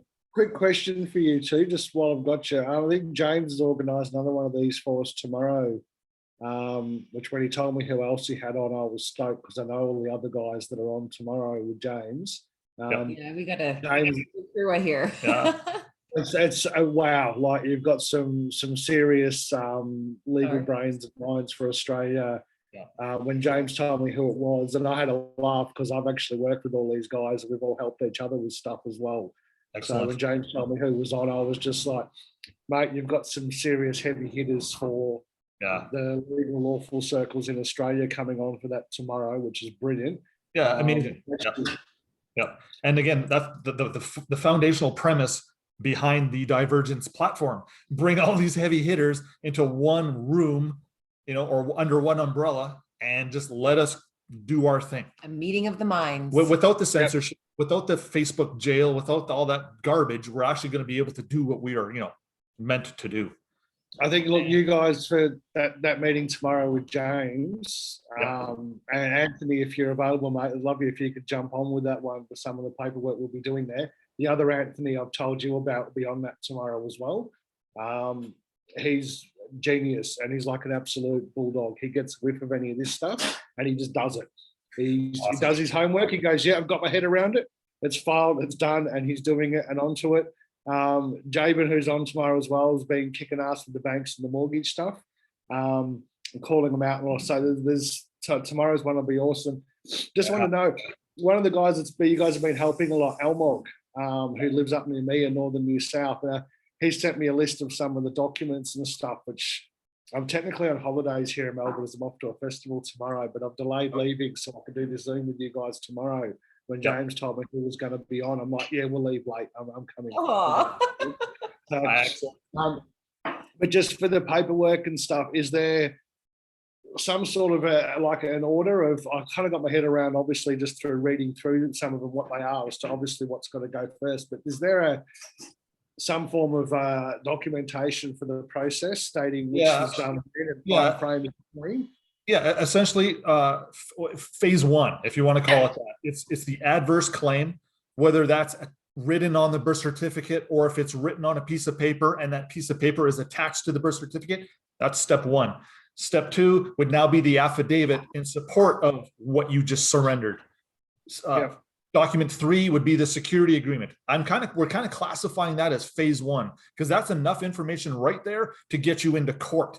Now that you're in court, the judge is going to say, well, what do you want to do? That's when you can whip out phase two. And phase two is, well, Your Honor, I've expressed a deed absolute declared to be a mortgage in equity. I've attached this value to it. Here's my caveat and here's my declaration for that. Phase two, while you're sitting in front of a judge. And sorry. So a quick question for you on that. You said you've got an affidavit to support it. Now, one of the things I started doing last year was instead of sending an affidavit in support, the key document that I'd served them with was the affidavit itself. And then I annexed it or attached the other documents to it, making it part of the affidavit. And therefore, if they can't rebut it, it stands in truth, becomes fact in law, fact in commerce. Yeah, so, absolutely. And then just a way of sort of changing that around a bit for you guys to do some homework on. If you've got the affidavit template ready to rock for that, that's fantastic. But then attach your other documents to the affidavit so that if they don't rebut the affidavit and everything attached to it, you're home and home. If they can't rebut it, that's right. It's fact in commerce. Yeah, it's a beautiful little process. Absolutely. So our documentation for British Columbia, for example, I mean, I know we're very close here to being able to put all of that up so that people can actually see it and use it as a guideline. Phase two will be coming down the pipe just a little bit. Yeah, but don't get me wrong, phase two is actually ready. We just have to convert the documents. Our tech wizards here in the background, she needs to make them fillable and editable. Video content where the forms, they drop down and you just fill in the fields, and it's a very user-friendly system that Kim has spent a lot of time here developing, and we so appreciate that. And that format is going to be replicated for Australia, New Zealand, New South Wales, Russia, everywhere. Awesome. And every time I develop one of these things, I'm actually going to be boiling it down, compressing it, making it more digestible and easier for us to comprehend and work with it. Because again, I'm not a big proponent that we need 40 pages of stuff anymore. No, I don't think we need that's awesome. Well, look, I'm a fan of drowning the bastards in paperwork. So I say, no. We send like 3-inch thick affidavits to them with it's probably not necessarily some of the stuff we put in there, but for them to rebut it, they've got to go through it point for point. Because you can't just, we've got them try it in court, we reject that affidavit in its entirety. Sorry, fellas, but that's not how it works. You've got to go through that point for point, and anything you can't rebut will stand in truth and become fact in law.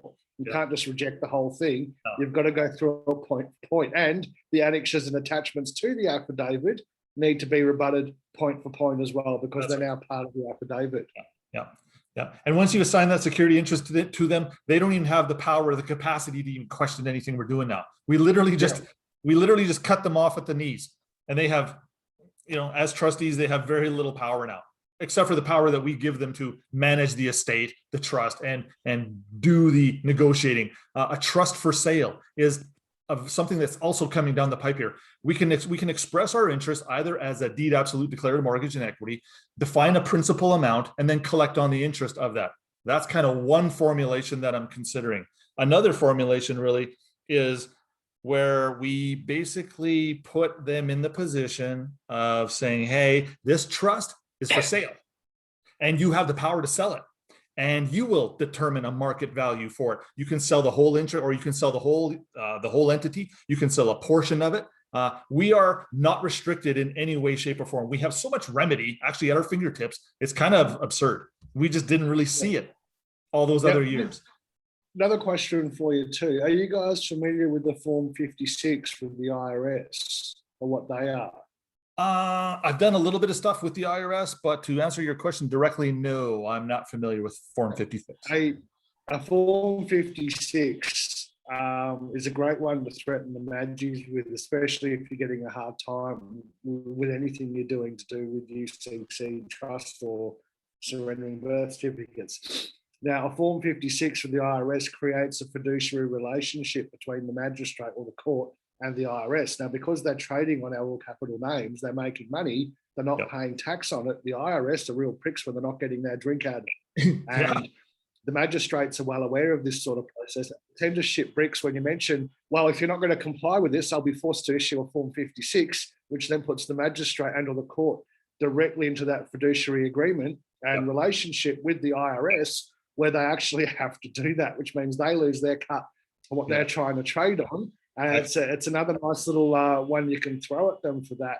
For you guys who maybe aren't so familiar, the fiduciary arrangement, if I've got, say, a fiduciary agreement with Anthony, he's to put my needs above his own. That's right. That is part of the fiduciary agreement.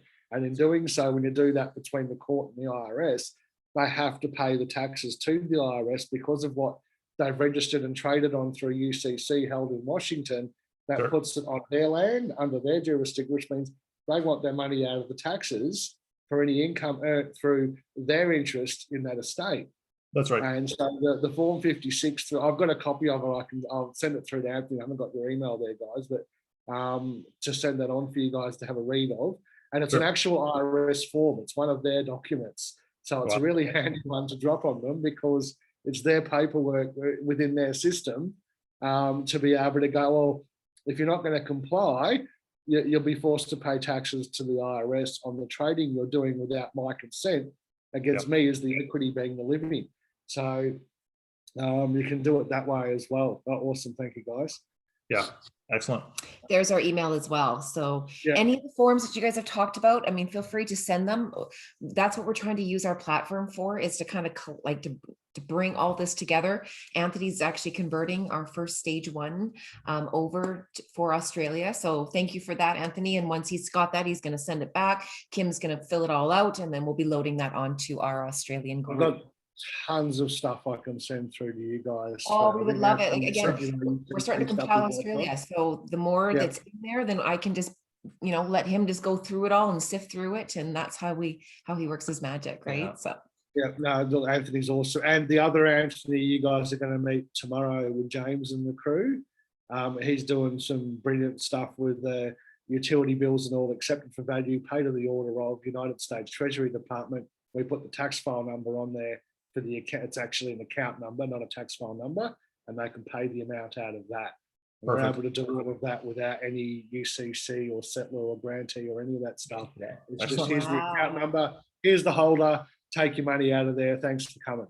And that's a quick, easy, another lead into what you guys are doing, but from a different sort of an angle on that. Absolutely. So, There's so many avenues. There's so many branches. There's so much remedy here for us. It's actually kind of getting overwhelming. In which direction do you want to go? I mean, like there's actually a lot more than I had ever really anticipated. Back in the day, I was used to thinking with Dean, like, oh my God, we got to find that one single little remedy that's going to get all this done. And now we're coming to understand and appreciate. Now there's lots of ways to do this stuff. Again, you only have to get your stuff before the judge. You only have to get a little bit. You only have to get some before the judge, and the equitable doctrines will literally take over and do the heavy lifting for you. We are not expected to know all of this stuff inside and out. No, just get enough so that you can bring your case to a judge and say, hey, I've done this, this, and this, and this, and that's about all I'm prepared to do. And Your Honor, I know that you're going to take care of the rest. Yeah, well, that's the other thing. Sorry, the sovereign that I was talking about before, who's actually got out of the system, he's got his letter from Vatican Queen, all those guys. He actually just went the ecclesiastic way. So he didn't do any of the documentations through court or anything. He just did it purely ecclesiastical. That's how he got out. Now, the other thing is that with people that are going through the ecclesiastic way and doing it, which is the affidavit of life and, the CSKV and all of that sort of stuff, is in New Zealand, there was a letter that went out to all the notary publics in New Zealand to state that you are no longer to witness any form of document that gives any form of sovereignty. So the public notaries are no longer signing, but if you actually have a look under the Bill of Exchange Act, there is a form in there that states that you can use that form as a witness when the no notary public is available.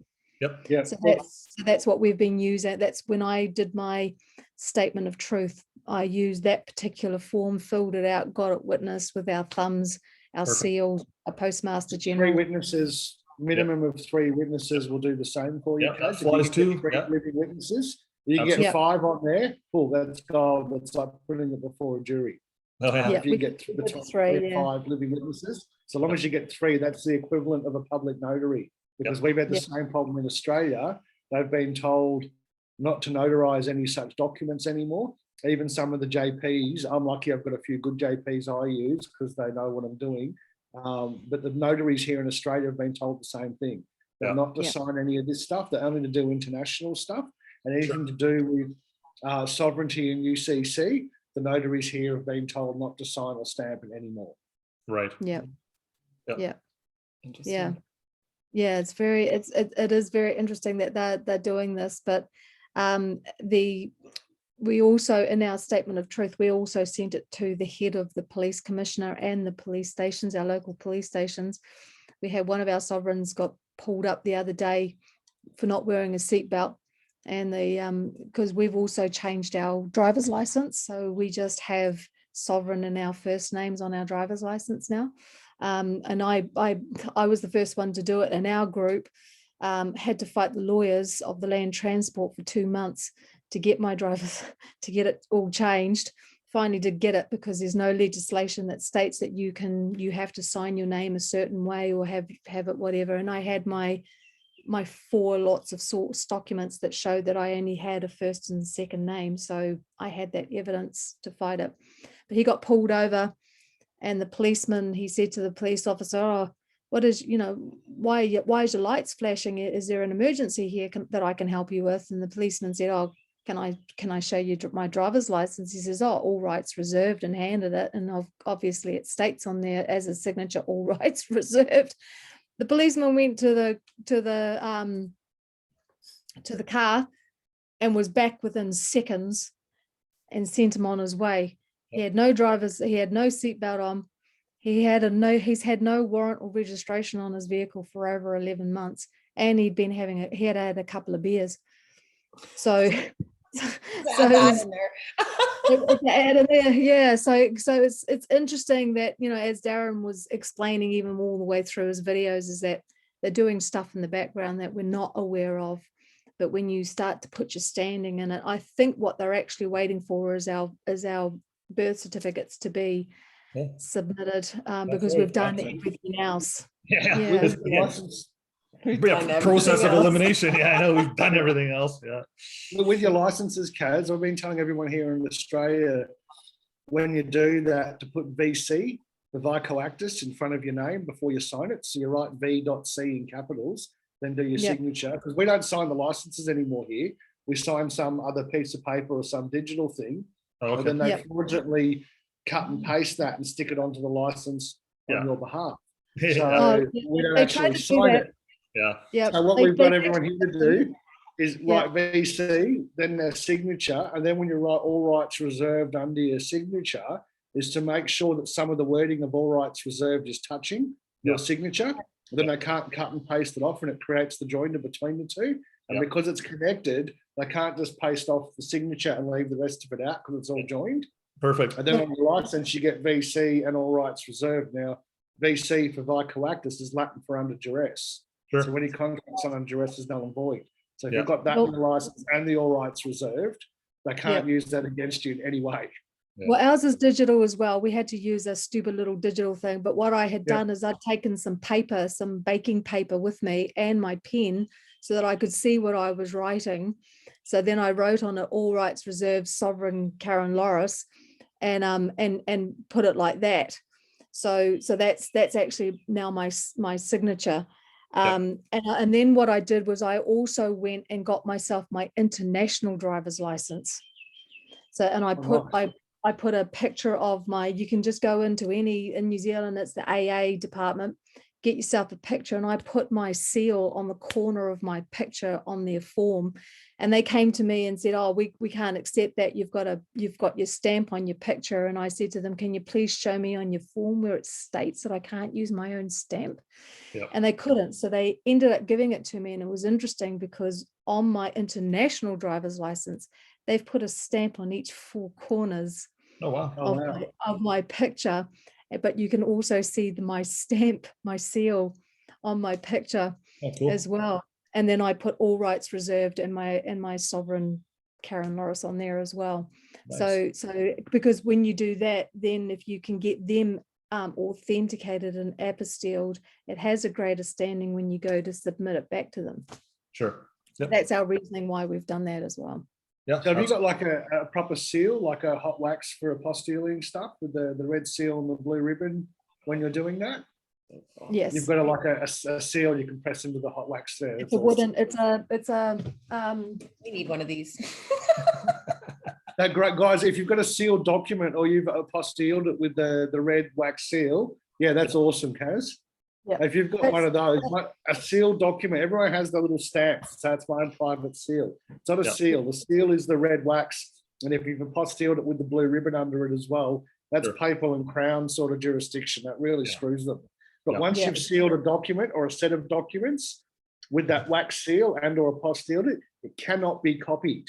Sure. You can Yeah. make another one with But the that- seal, but if you've got a seal on it, Yeah. that red So you- wax seal, you cannot copy a sealed document.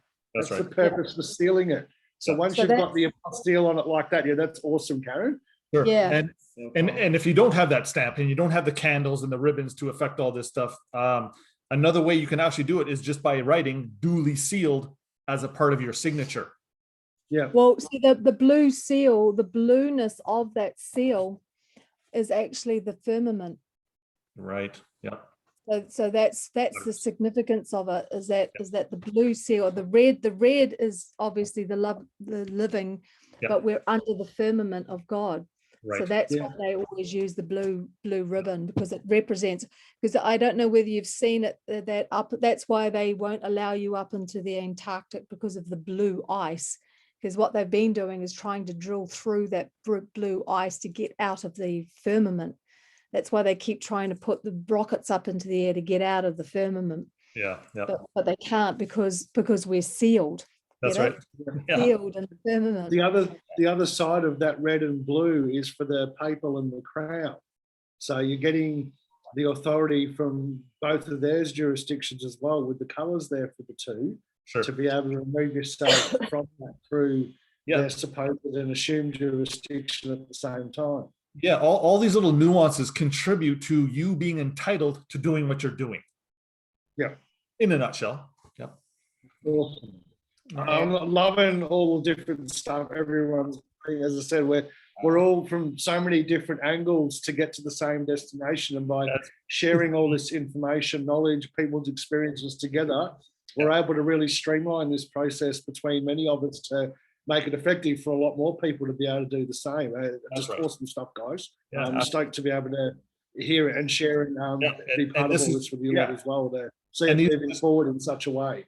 Yeah, and these are just going to get more prolific, more in depth, more charitable in nature, and we're just going to keep doing this stuff. So while we're talking about that, is there anybody here today that has any qualms about us posting this for the masses to consume?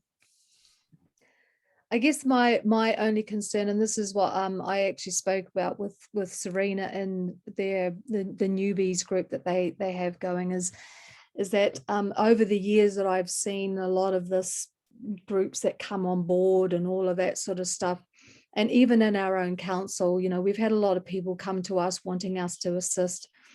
I guess my main concern that I do have is that a little bit of knowledge is actually more dangerous than no knowledge or the most knowledge.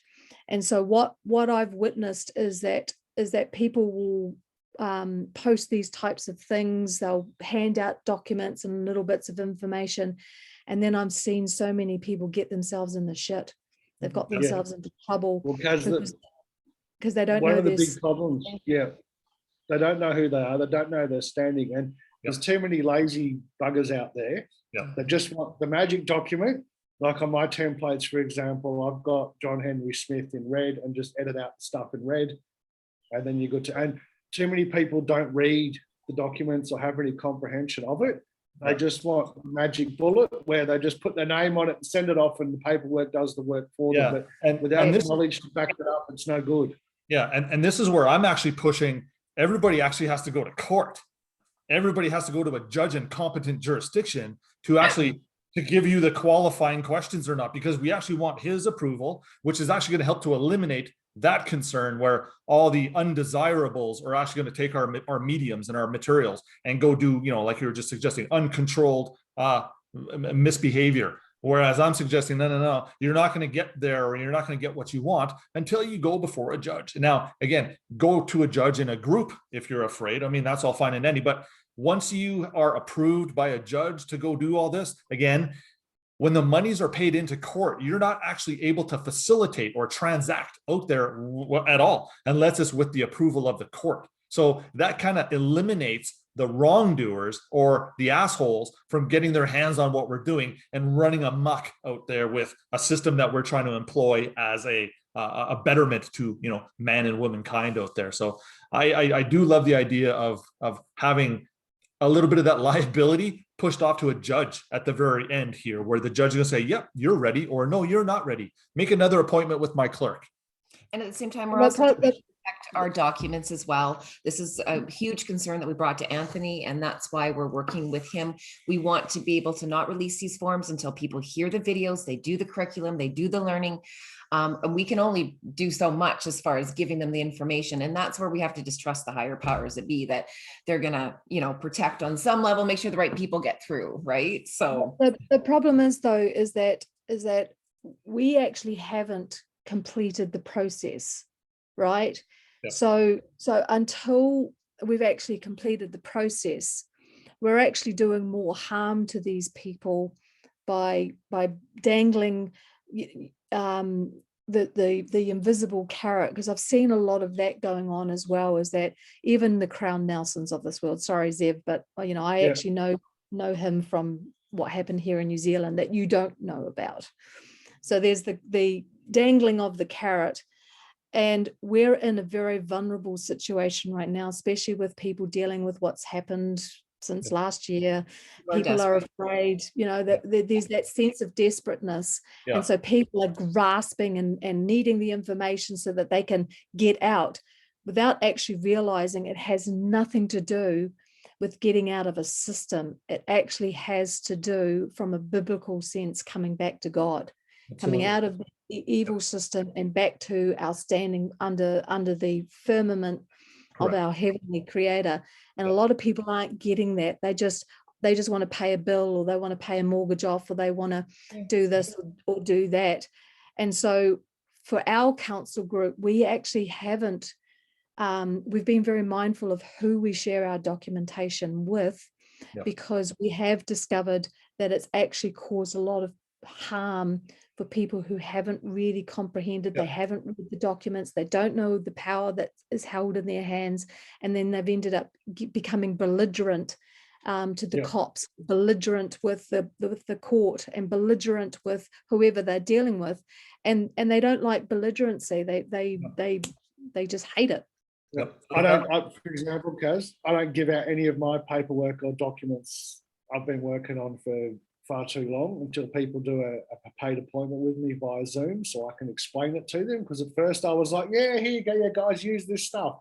And people were getting themselves in a world of trouble. So it's like, right, you got to come and talk to me. And as a duty of care, you're not getting the document till I know you've got your head around them. Otherwise, you're going to get yourself in trouble. And because I gave you the paperwork, that duty of care is on me, and I don't want that on my conscience. If someone's gone and cocked up with my work, I know it works. I've been doing it for years. But till people get it, people just want the quick fix. They want the magic bullet, the silver bullet, the magic document. They just does it for them, but they're not prepared to do the work themselves to learn it, or to be able to just have their own standing and really be able to do that properly from here. And then again, this is, you know, to support my position here. Again, this is why I love getting it before a judge, because the judge, let him make the determination whether you're ready or not. So sorry, coming back to No. your question, then do I object to having this Zoom session on it? The reason why I tend to be quite anonymous is because I can't guarantee that we're not even being watched even in the Zoom. Oh, of course we are.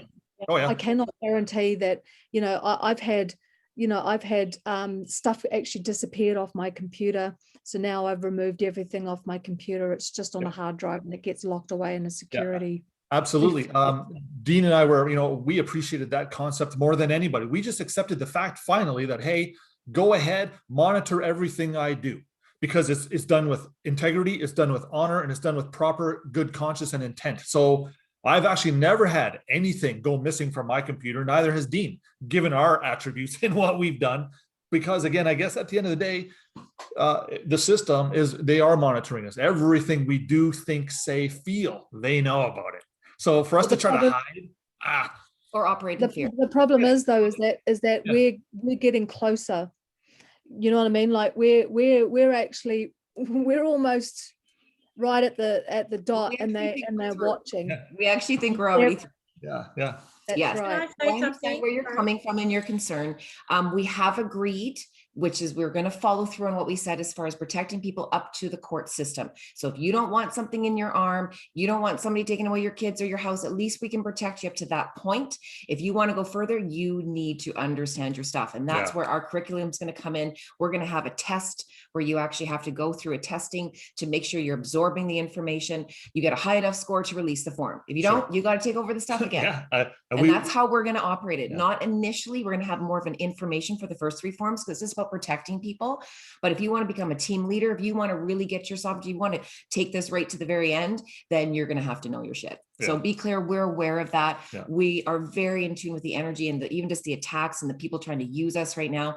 That's the reason I'm in the picture here. So I put out my feelers. I was very attracted to the two of you guys. That's why you're here. Anthony, same thing. Kim's a long-term friend. Serena's a new one for us, but it's a feeling in this, and we're really letting that guide us and trusting, again, you guys, that on some level we're being protected here, because otherwise we're not going to operate in fear. That is completely contradictory.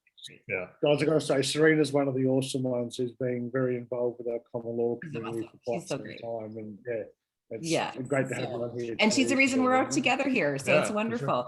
And we're going to have you on the meeting tomorrow here again, Zev, so that's wonderful, and it'll be great. I think Anthony's going to be joining us as well. Kaz, if you would like to join in, you're more than welcome, because of your wealth of knowledge. By all means, you can join in on that. It's at 4 o'clock our time tomorrow, so just a half an hour earlier than this 4 one. o'clock, I thought it was in the morning. Oh, your time. That's morning here at like 11 or so, I think. Okay. It's 1 hour less, a half an hour less than what I messaged you this morning. So 9 o'clock your time. Yeah, because I just talked to James, and he said 15 4 hours o'clock our behind time. me, so 17 behind me. I'll ring James when we're done and just confirm. Let's the confirm time. that. Absolutely. We want you on there. Yeah, Oh, that's great. Well, this is wonderful, you guys. Are you guys okay though if we put up this recording? There was lots of little tidbits in there. We're not going to release any of your forms, Kaz. Anything you email to us, we're not going to put up. Just the content of this email. So do we have your guys' permission? If everyone can give me a nod, if that's all right. Awesome. Okay. Do you Excellent. need Good. anything cropped out or whatever? Because I can do that if needed to be, just in relation to the comment on. Serena, can you Photoshop my hat on? I didn't get my hat before. I usually don't get on Zoom without my Kuba on. I didn't get a chance to grab it this morning. You're awesome. Oh, so you mean without your Kruber? Yeah, that's it. I feel weird being on Zoom without my hat on. It's I noticed that. That's awesome. Oh, that's wonderful. So before we close up here, I would literally like to turn this over to Beverly and just give us her input, her opinions, Who's been so patient. Thank you. This is another friend of ours who's been an up and coming contributor here, where we can feel it. So she's taken on she's going to be one of our Ontario once we get her through and her questions answered. So yeah, well, actually, I was just quite blown away by the call. Thanks so much for inviting me and letting me be a part of this. It is really amazing. Some of the things that really stood out for me that I thought was kind of interesting was the gentleman from Australia. I'm sorry, I can't remember your name, but he spoke about when you put together the adverse claim and the security agreement with the affidavit, which is kind of something I was going to ask you the same question about. Why would I like maybe be a guinea pig and go straight to court and add all my documents onto that affidavit, put the whole package together, go directly to Chancery, to the judge. Yep. And I've even outlined kind of a brief letter that I was going to submit with it. It's kind of lengthy, so I could probably maybe text it to you guys later, but it states a little bit about, where did I write it now? I thought it was organized.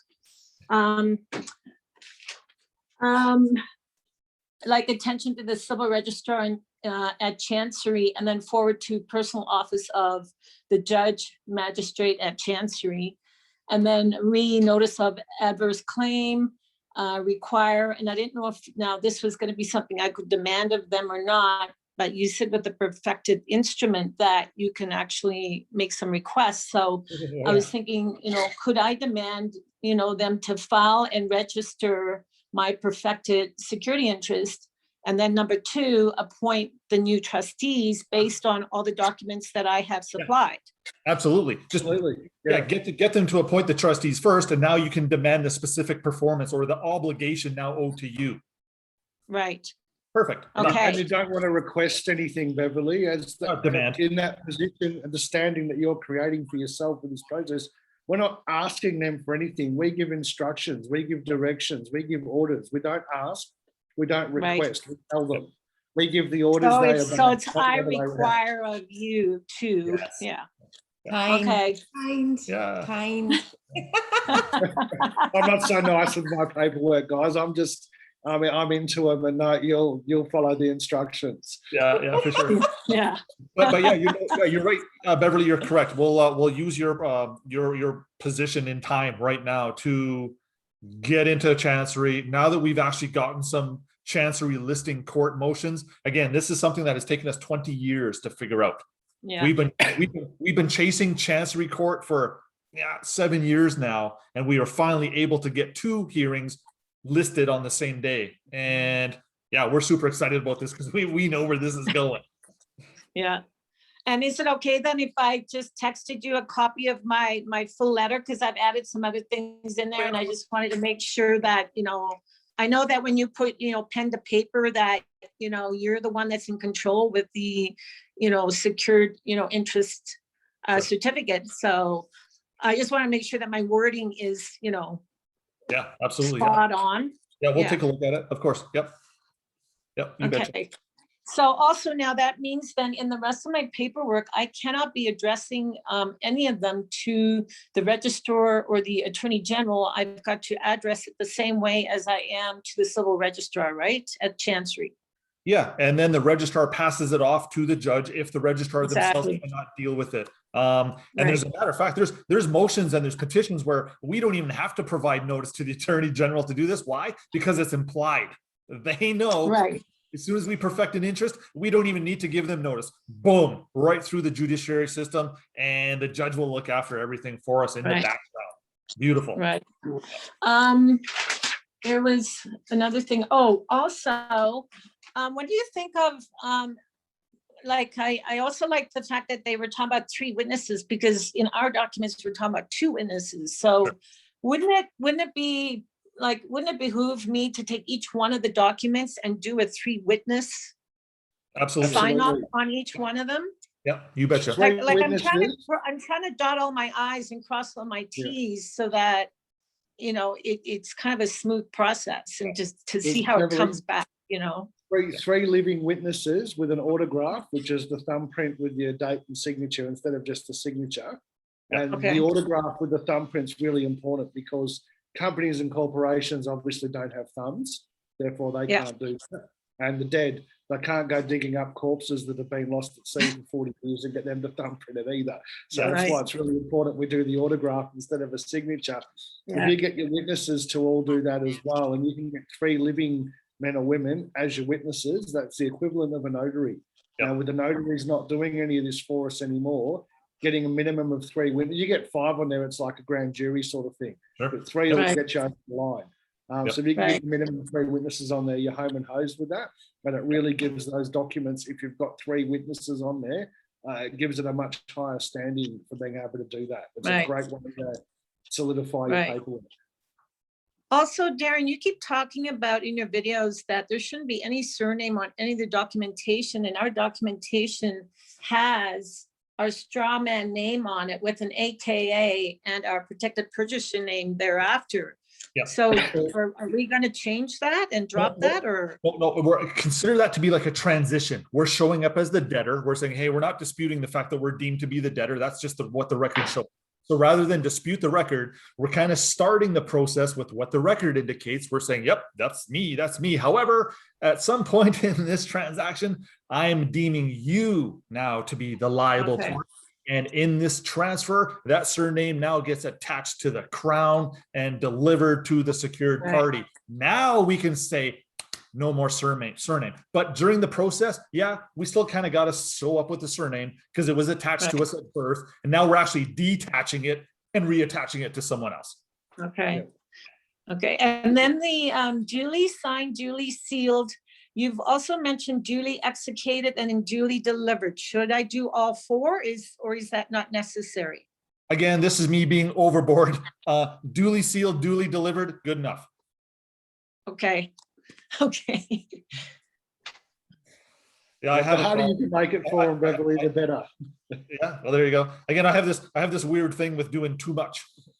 And I No, that's awesome. It's awesome to do that because if you, there's no such thing as too much when you're dealing with these corrupt That's bastards. what I, It that's just what I makes it do. harder and harder for them. Yeah. If you only do one thing, they might find a way around it. You put four, but they can't get around all four. They might be able to dodge one or two. They're not Sure. going to dodge Yeah. all four. And that's Right. that actually leads me into this statement where I'm a firm believer where, let's say, the powers that be who are watching us, they want to see the first layer or the first wave or two of people coming through more capable rather than less capable. Yeah. Right. So I have another question here about the adverse claim. Sure. I was thinking, you know, where underneath the small birth certificate, it says assignment of security interest to new debtor. Yep. I was thinking of putting in there, to this certificate, I am claiming a value of, and then putting in my bond amount. Yeah, you can put that right on there too. Yeah, again, no restrictions. If you want to insert other little components, yeah, absolutely. Again, Because I'm not gonna do it in two phases, right? If I'm gonna send all my documents affixed to my affidavit straight to the courthouse, Yep. then I need to inform them of what, you know, Sure. my Yeah. certificates, you know, what I'm asking for, right? Yeah, and if you wanted to update that little adverse claim a little bit, I mean, you could, if you're feeling so inclined, payable to the order of Her Majesty the Queen and right of wherever you are. That's another kind of a important negotiating aspect to what we're doing. I kind of addressed that though in the affidavit and the security agreement, but if you want to just put that right into that adverse claim, again, all good. It's certainly not fatal. I didn't realize from the affidavit that there was any amount in there. It's actually hiding in the financing statement that was filed at the Personal Property Security Registry. I thought so. That's the only place I saw it. Yeah, that's the only place I put that one single number in there. Is it's hiding in the financing statement. Yeah. And But feel free- why did you choose to do that? Just to kind of keep it more private. Okay.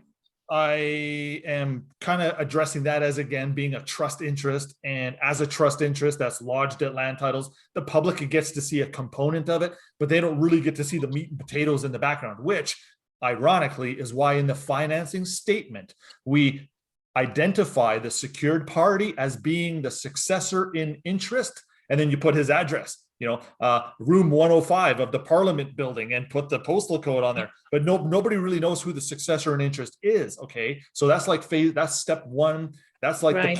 that's part of the page, or that's part of the package that the public gets to see. And then you come along, and in the financing change statement, that's where you actually identify who the successor in interest actually is.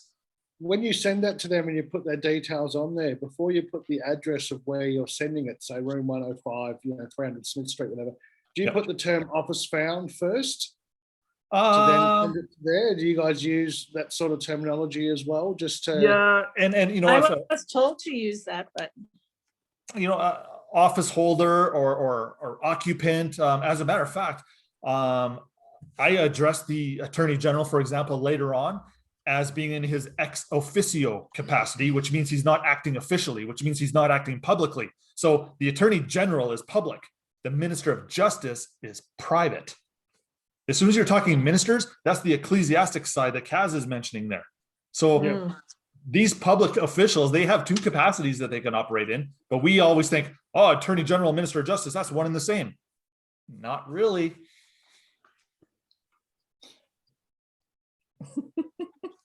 And with that, And the weather. and in other news, Yeah. So A when quick I one, saw- Chief, just a question here. I know James, when he was in court, and he wasn't too familiar with it. I've had a couple of chats with him since coming into court, and they panicked. For you guys who haven't heard, when James did court with this, they cleared the courtroom. There was no other cases on for the day. They did not want anyone else seeing or hearing what he was up to. So it was just him for the day. well, he which was is dead. He was showing up and Yeah. then he came to life again. Yeah. Yeah, he's showing. I'm back. Here I am alive. Surprise! I've been found, not lost at sea. The magistrate, which you didn't know about, they come back when they do their reappearances. Now, I'm pretty sure this works internationally as well, but certainly here in Australia. When they come, because they got up and walked out, because they opened up his envelope and they left stains in their pants and left the courtroom. And then they came back. And then when they come back for that second time round, it elevates the jurisdiction of the court to the Admiralty. Yes. Which, if you're familiar with the Admiralty law, you can have a bit of fun playing with them. You can call Oh, yeah. mutinies, you can walk away. Well, I've actually called a couple of mutinies on the courts in the past. So Okay. this could be an effective way of dealing with stuff as well. Yes. But when they come back for a third time, like, because they'll get up, walk out again at that second appearance at Admiralty, when they come back the third time, you're operating an ecclesiastical law. Yes. This is like sitting before the Pope at that point.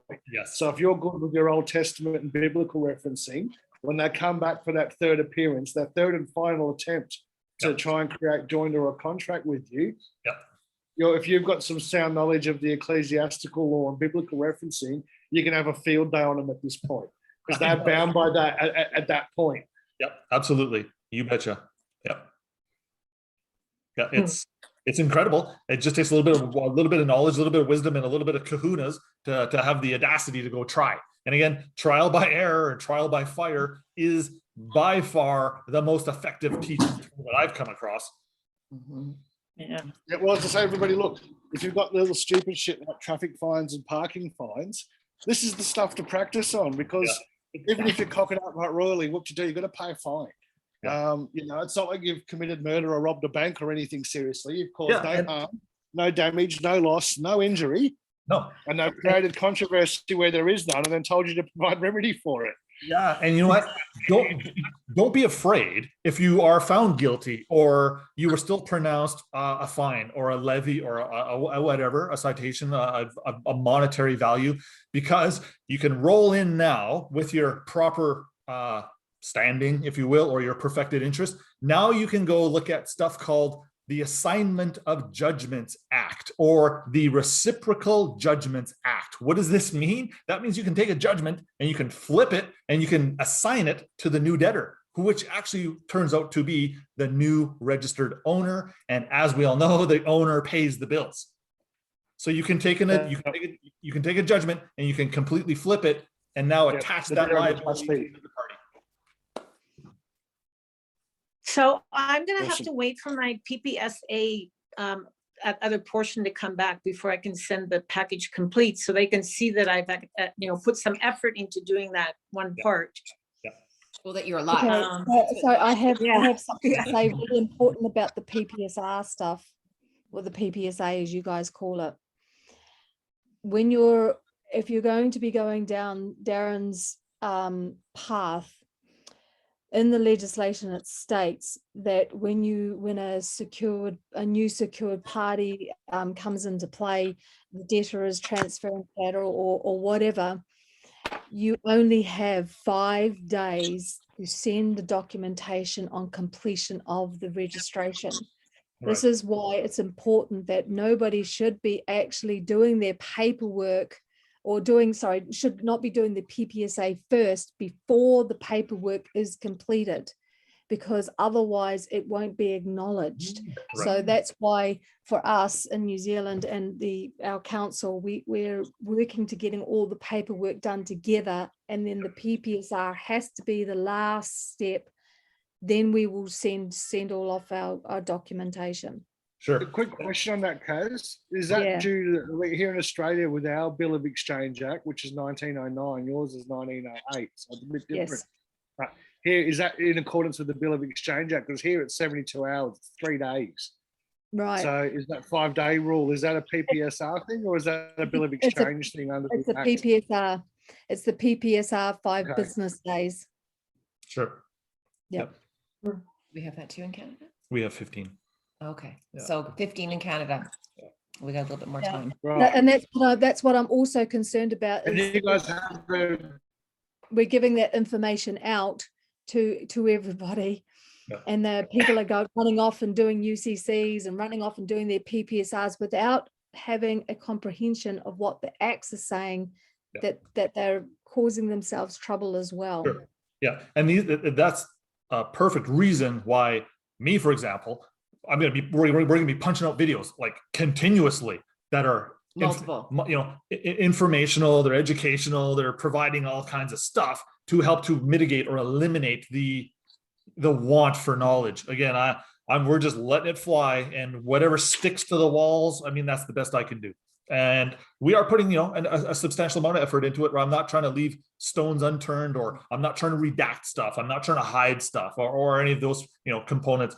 We're literally doing the best we can to bring everybody's wealth of knowledge and wisdom to a level where at least they can get into a court of competent jurisdiction, where the judge now may help assist and help direct, answer questions, put modes and formulations into process and issue process and all these beautiful things. Again, the court is actually going to absorb a lot of the liability for us that we can, we're conscious of it right now. But again, at the end of the day, I can't police everybody, so. And we can't be the judge of everyone as well. So yeah, let the judge, Who are we to come in and say, yes, you can fill out our paperwork? No, you can't. Yeah, let It's just, the that's why this judge. is a greater energy, and that's why we're trusting that. Yeah, and the judge, we're going to let the judge be the judge. Yeah. Yeah. through doing the process you guys have been working on. I haven't gone through all the paperwork yet, but what I have seen so far is awesome and great work, guys. Thank you. Is there a thing for in the future to maybe have a separate form where you can actually create some form of acquiescence by silence to put the judge or the court into a fiduciary relationship for that? Or does, once this process has been done, does it sort of automatically do that anyway? Or is that something we could be looking at to actually create that fiduciary position for them to put them into that as a trustee? Well, as a matter of fact, rather than staying silent, I'm going to kind of be a proponent of the fact that, hey, we're going to roll into chambers as the plaintiff with our order. Our order, part of it is the appointment of new trustees. Once those new trustees are appointed, we are literally doing this and walking away. So rather than being silent, I'm going to take that a moment of time and opportunity to do a whole bunch of good stuff. Oh, no, not us being silent there. I meant putting their silence is acquiescence. So Yeah. Oh, absolutely. Yeah, you might have to say it. Yeah, you might have to say it 3 times, but that's okay. That's part of the process. Judge might leave a couple times. Yeah. Don't worry, hang tight. Yeah, for sure. Oh, good. Okay, Beverly, do you have any more questions, or did that? One more. The transfer deed of land and the mortgage deed of land, those documents, Yep. are they filled out in blue? Yes. Yeah, Okay. never use black. Blue is Yeah, contract. I didn't know if it was blue, red, or. Yeah. As long as it's Only not the black. adverse claim that's red, right? Yeah. They don't like red. I've done that many a time in my when I've done out my forms and that they don't like red, but blue is contract, so use Sure. blue. Yeah. And we're finding, like with the chancery listing, I actually wrote in red right on the motion or right on the application, special hearing in equity or whatever I wrote on there. I can't even remember what it was, but that was right in red, and the registrar blew right over that. Didn't say a peep. Mhm. No, Didn't regard that so at- even the adverse claim still stays red though, right? I do, because that's correcting. Red is the correcting color. Jesus wrote in the Okay. Bible in red. Right. Okay. And red's also the symbology of that of flesh and blood of the living. That's There you also go. why Right. they don't like The red. blood of Jesus. Yeah, it's almost like Okay. we gotta use red to correct, and once we're corrected, now we can use purple. Right. Okay, I think I've thought of everything. I really appreciate your time. Oh, no problem. Yeah, and if you guys have further questions again, please join us tomorrow because we'll do all this again. That's just what we do. Will this be the same link that you've used Yes. today for tomorrow? Zoom Okay. link, yeah, absolutely. And then, yes, you just log on a little bit before 4 o'clock and we'll let you in. Anthony, Serena, Kim, do you guys have any questions at all? I know you guys have kind of just been listening, but, and with purpose, we have you guys all here. No, by- we've been typing all the way through, don't worry. Oh, awesome. This is true. I know all of us have been, No, but I wanted behind- to address a lot of the situations as they came up. How about you, Anthony? Sorry. I'm just saying, we're doing all that behind the scenes organization, note-taking stuff. Awesome. This is Yep. amazing. Yeah, Yeah. we're doing the support role stuff. Oh, Again, another fantastic Ah. meeting, you know. thank you so much. I can feel the weight coming off of us. This is beautiful. So, thank you, thank you. All right, everyone. Thank you so much for joining us. We're hitting the 2.5-hour mark here, so we'll let you guys go. Thank you again for all your input. Please send any documents that you guys were referring to. We will not release those without your permission. It's just to collaborate them so that when it comes time to doing your area, we've got all the documents there. And again, like we said, he can just sift through them. That's where Anthony's going to be coming in, really helping to convert them all over and spit them back to us real quick so that we have a quicker turnover. Okay. Oh, I just so- forget one. Darren, Yep. do I need to send copies of this package to maybe the Minister of Finance and the Director of Titles? No, because you're going to name them as defendants in your motion, and they're going to be in the courtroom, and they're going to get. Okay, thank you. Yeah. Okay. Excellent. Anybody else? Are we good? Just a quick thank Oh. you, guys. Been very educational, informative today, and great to see such awesome work being done by so many on a global scale with their input and knowledge and experience from so many people from different angles Yeah, coming it's together and stuff. Awesome stuff, guys. Well done. completely agree. Aw, thank you very much. We Yeah. appreciate your kind words and your support and of course your presence here. Yeah. And we will be calling on you again, I'm sure. You Well, guys if are I can all- help out in any way, guys, get in touch with us. And yeah, happy to assist where I can. And I'll flick through them out in the paperwork to you guys and Anthony to start to format. Anthony, I think your workload's just gone up a few levels. down there. My apologies, but there's a lot of stuff to go through that I've got that might be of assistance for what you guys are doing. It'll need some altering, but there's some solid stuff there we can, I feel we can utilize to help as well. You betcha. And I'll do the same and send it through to you guys of what we've done Excellent. from our end as well. Sure. Appreciate that. Aw, thank you so much. That's Yeah, great. And thank you, excellent. Serena. She's going through our inbox right now, helping me out with that. Thank you. Thank you. Kim, I just gave her a whole bunch of new list of things we have to do. So breathe, baby girl, breathe. Oh, good stuff. Okay, thanks for joining, Beverly. Thank you, Anthony. Thank you. All your hard work, everyone, and input. Okay. Okay, thanks. Thank you, guys. Take care. Good night. Okay. Bye.